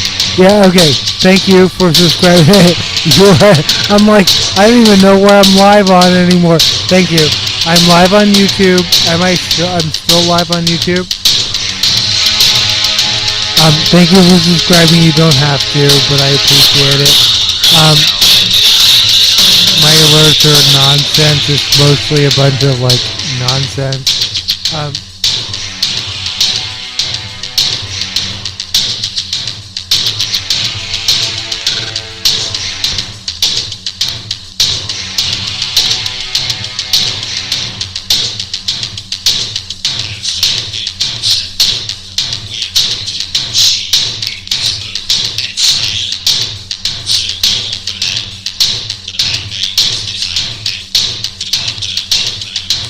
Always appreciated.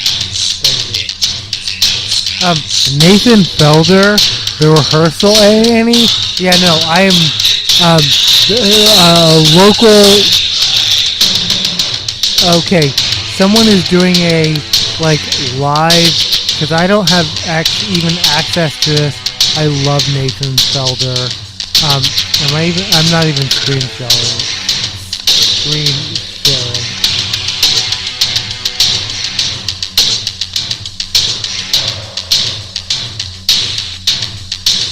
So my entire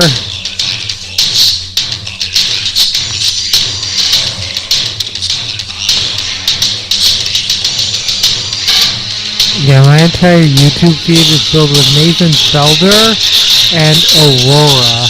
If you're not familiar with either of those people, he's amazing, and I believe they still use those gender orientations. He's amazing, and so is she. The Rehearsal is a new program that I have not watched anything of, but it's already they're like legal. Okay, whatever.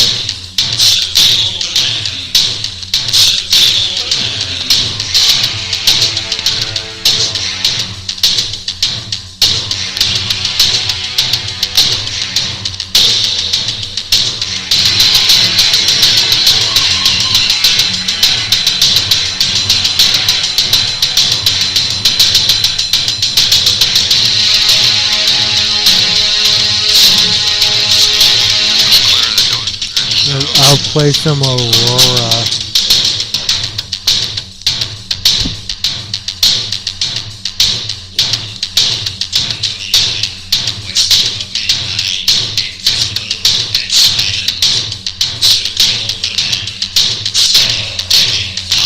Thanks for hanging out. Yeah, no, this is it. That's exactly it. It's just a hangout.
Thanks for listening. Thanks for watching. I mean, I feel like this definitely can and should be the end of the episode.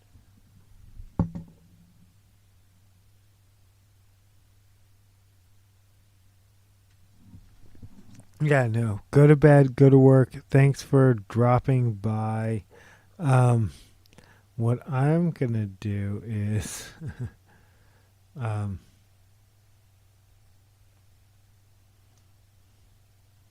I was like, I'm gonna post a Nathan Felder video, but Nathan for real. The Rehearsal. I guess that's the new shit.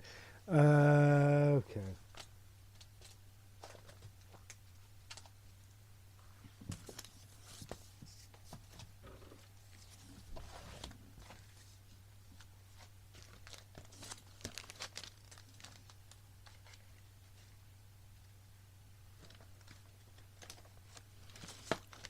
But please take care of yourself. Everyone, take care of yourself. Take care of go to sleep. Take care of your bodies. This is a raw.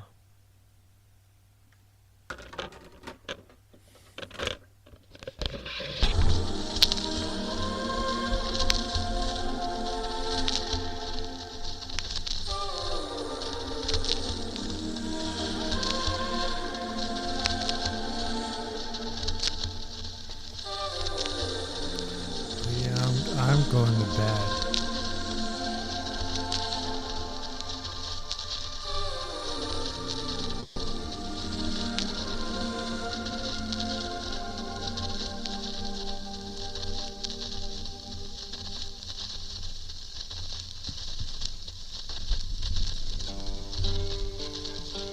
Thanks for listening. Thanks for watching.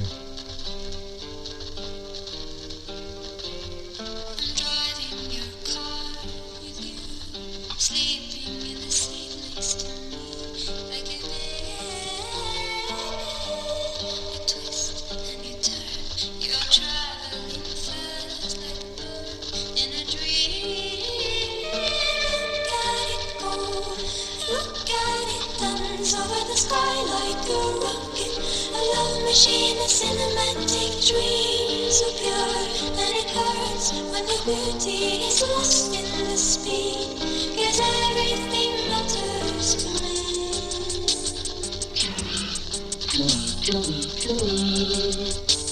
To me, you're a part of the dawn, where the light comes from the dark. You're a part of the morning and everything matters. And we are an atom and a star. You're a part of the movement and everything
guess we're still. I'm like, oh, I guess we're still at me.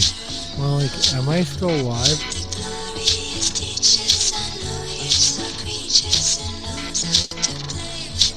We're listening to Aurora.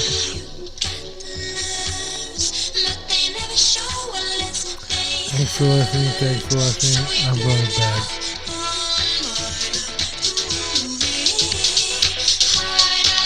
I'm like, is everything like that? Going to bed. Thanks for listening. Thanks for watching.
Thanks for listening. Thanks for watching.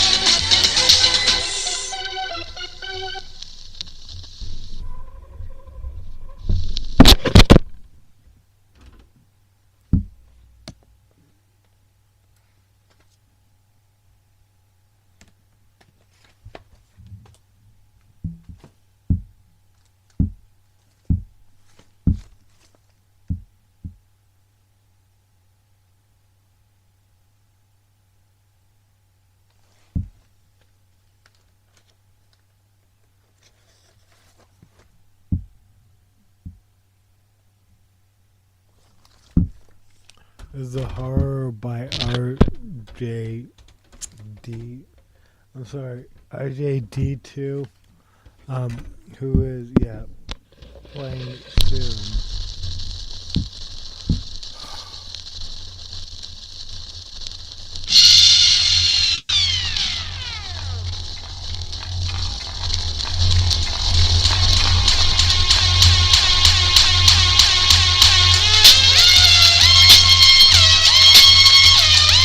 Going to bed. Good night. Thank you.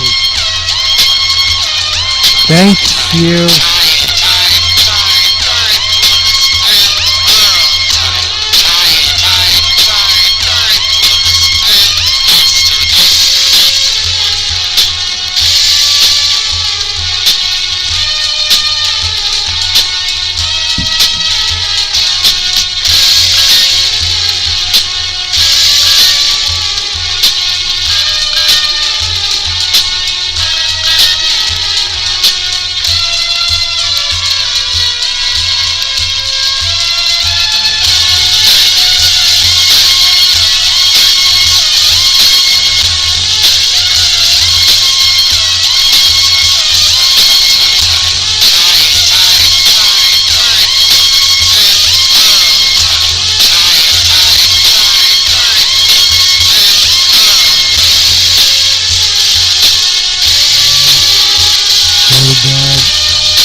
interesting.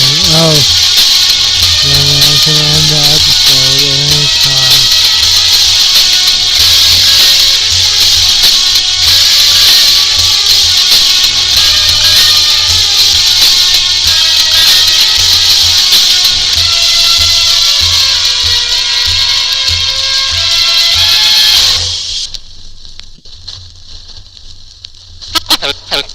Okay, this is the first record I've made under my own name, and the first one I've made under my own control entirely, without anyone else telling me what to do in certain places.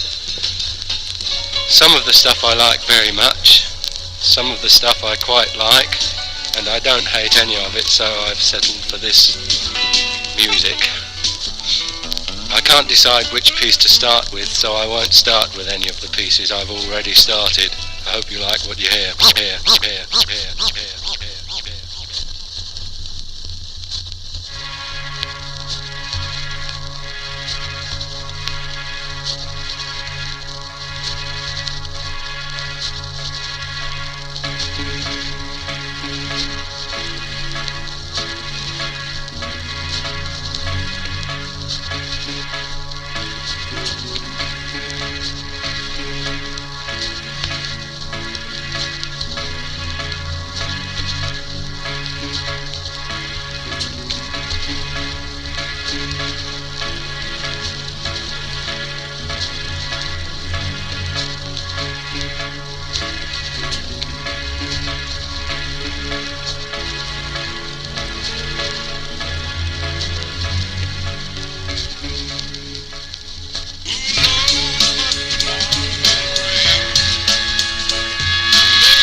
Thanks for listening. Thanks for watching.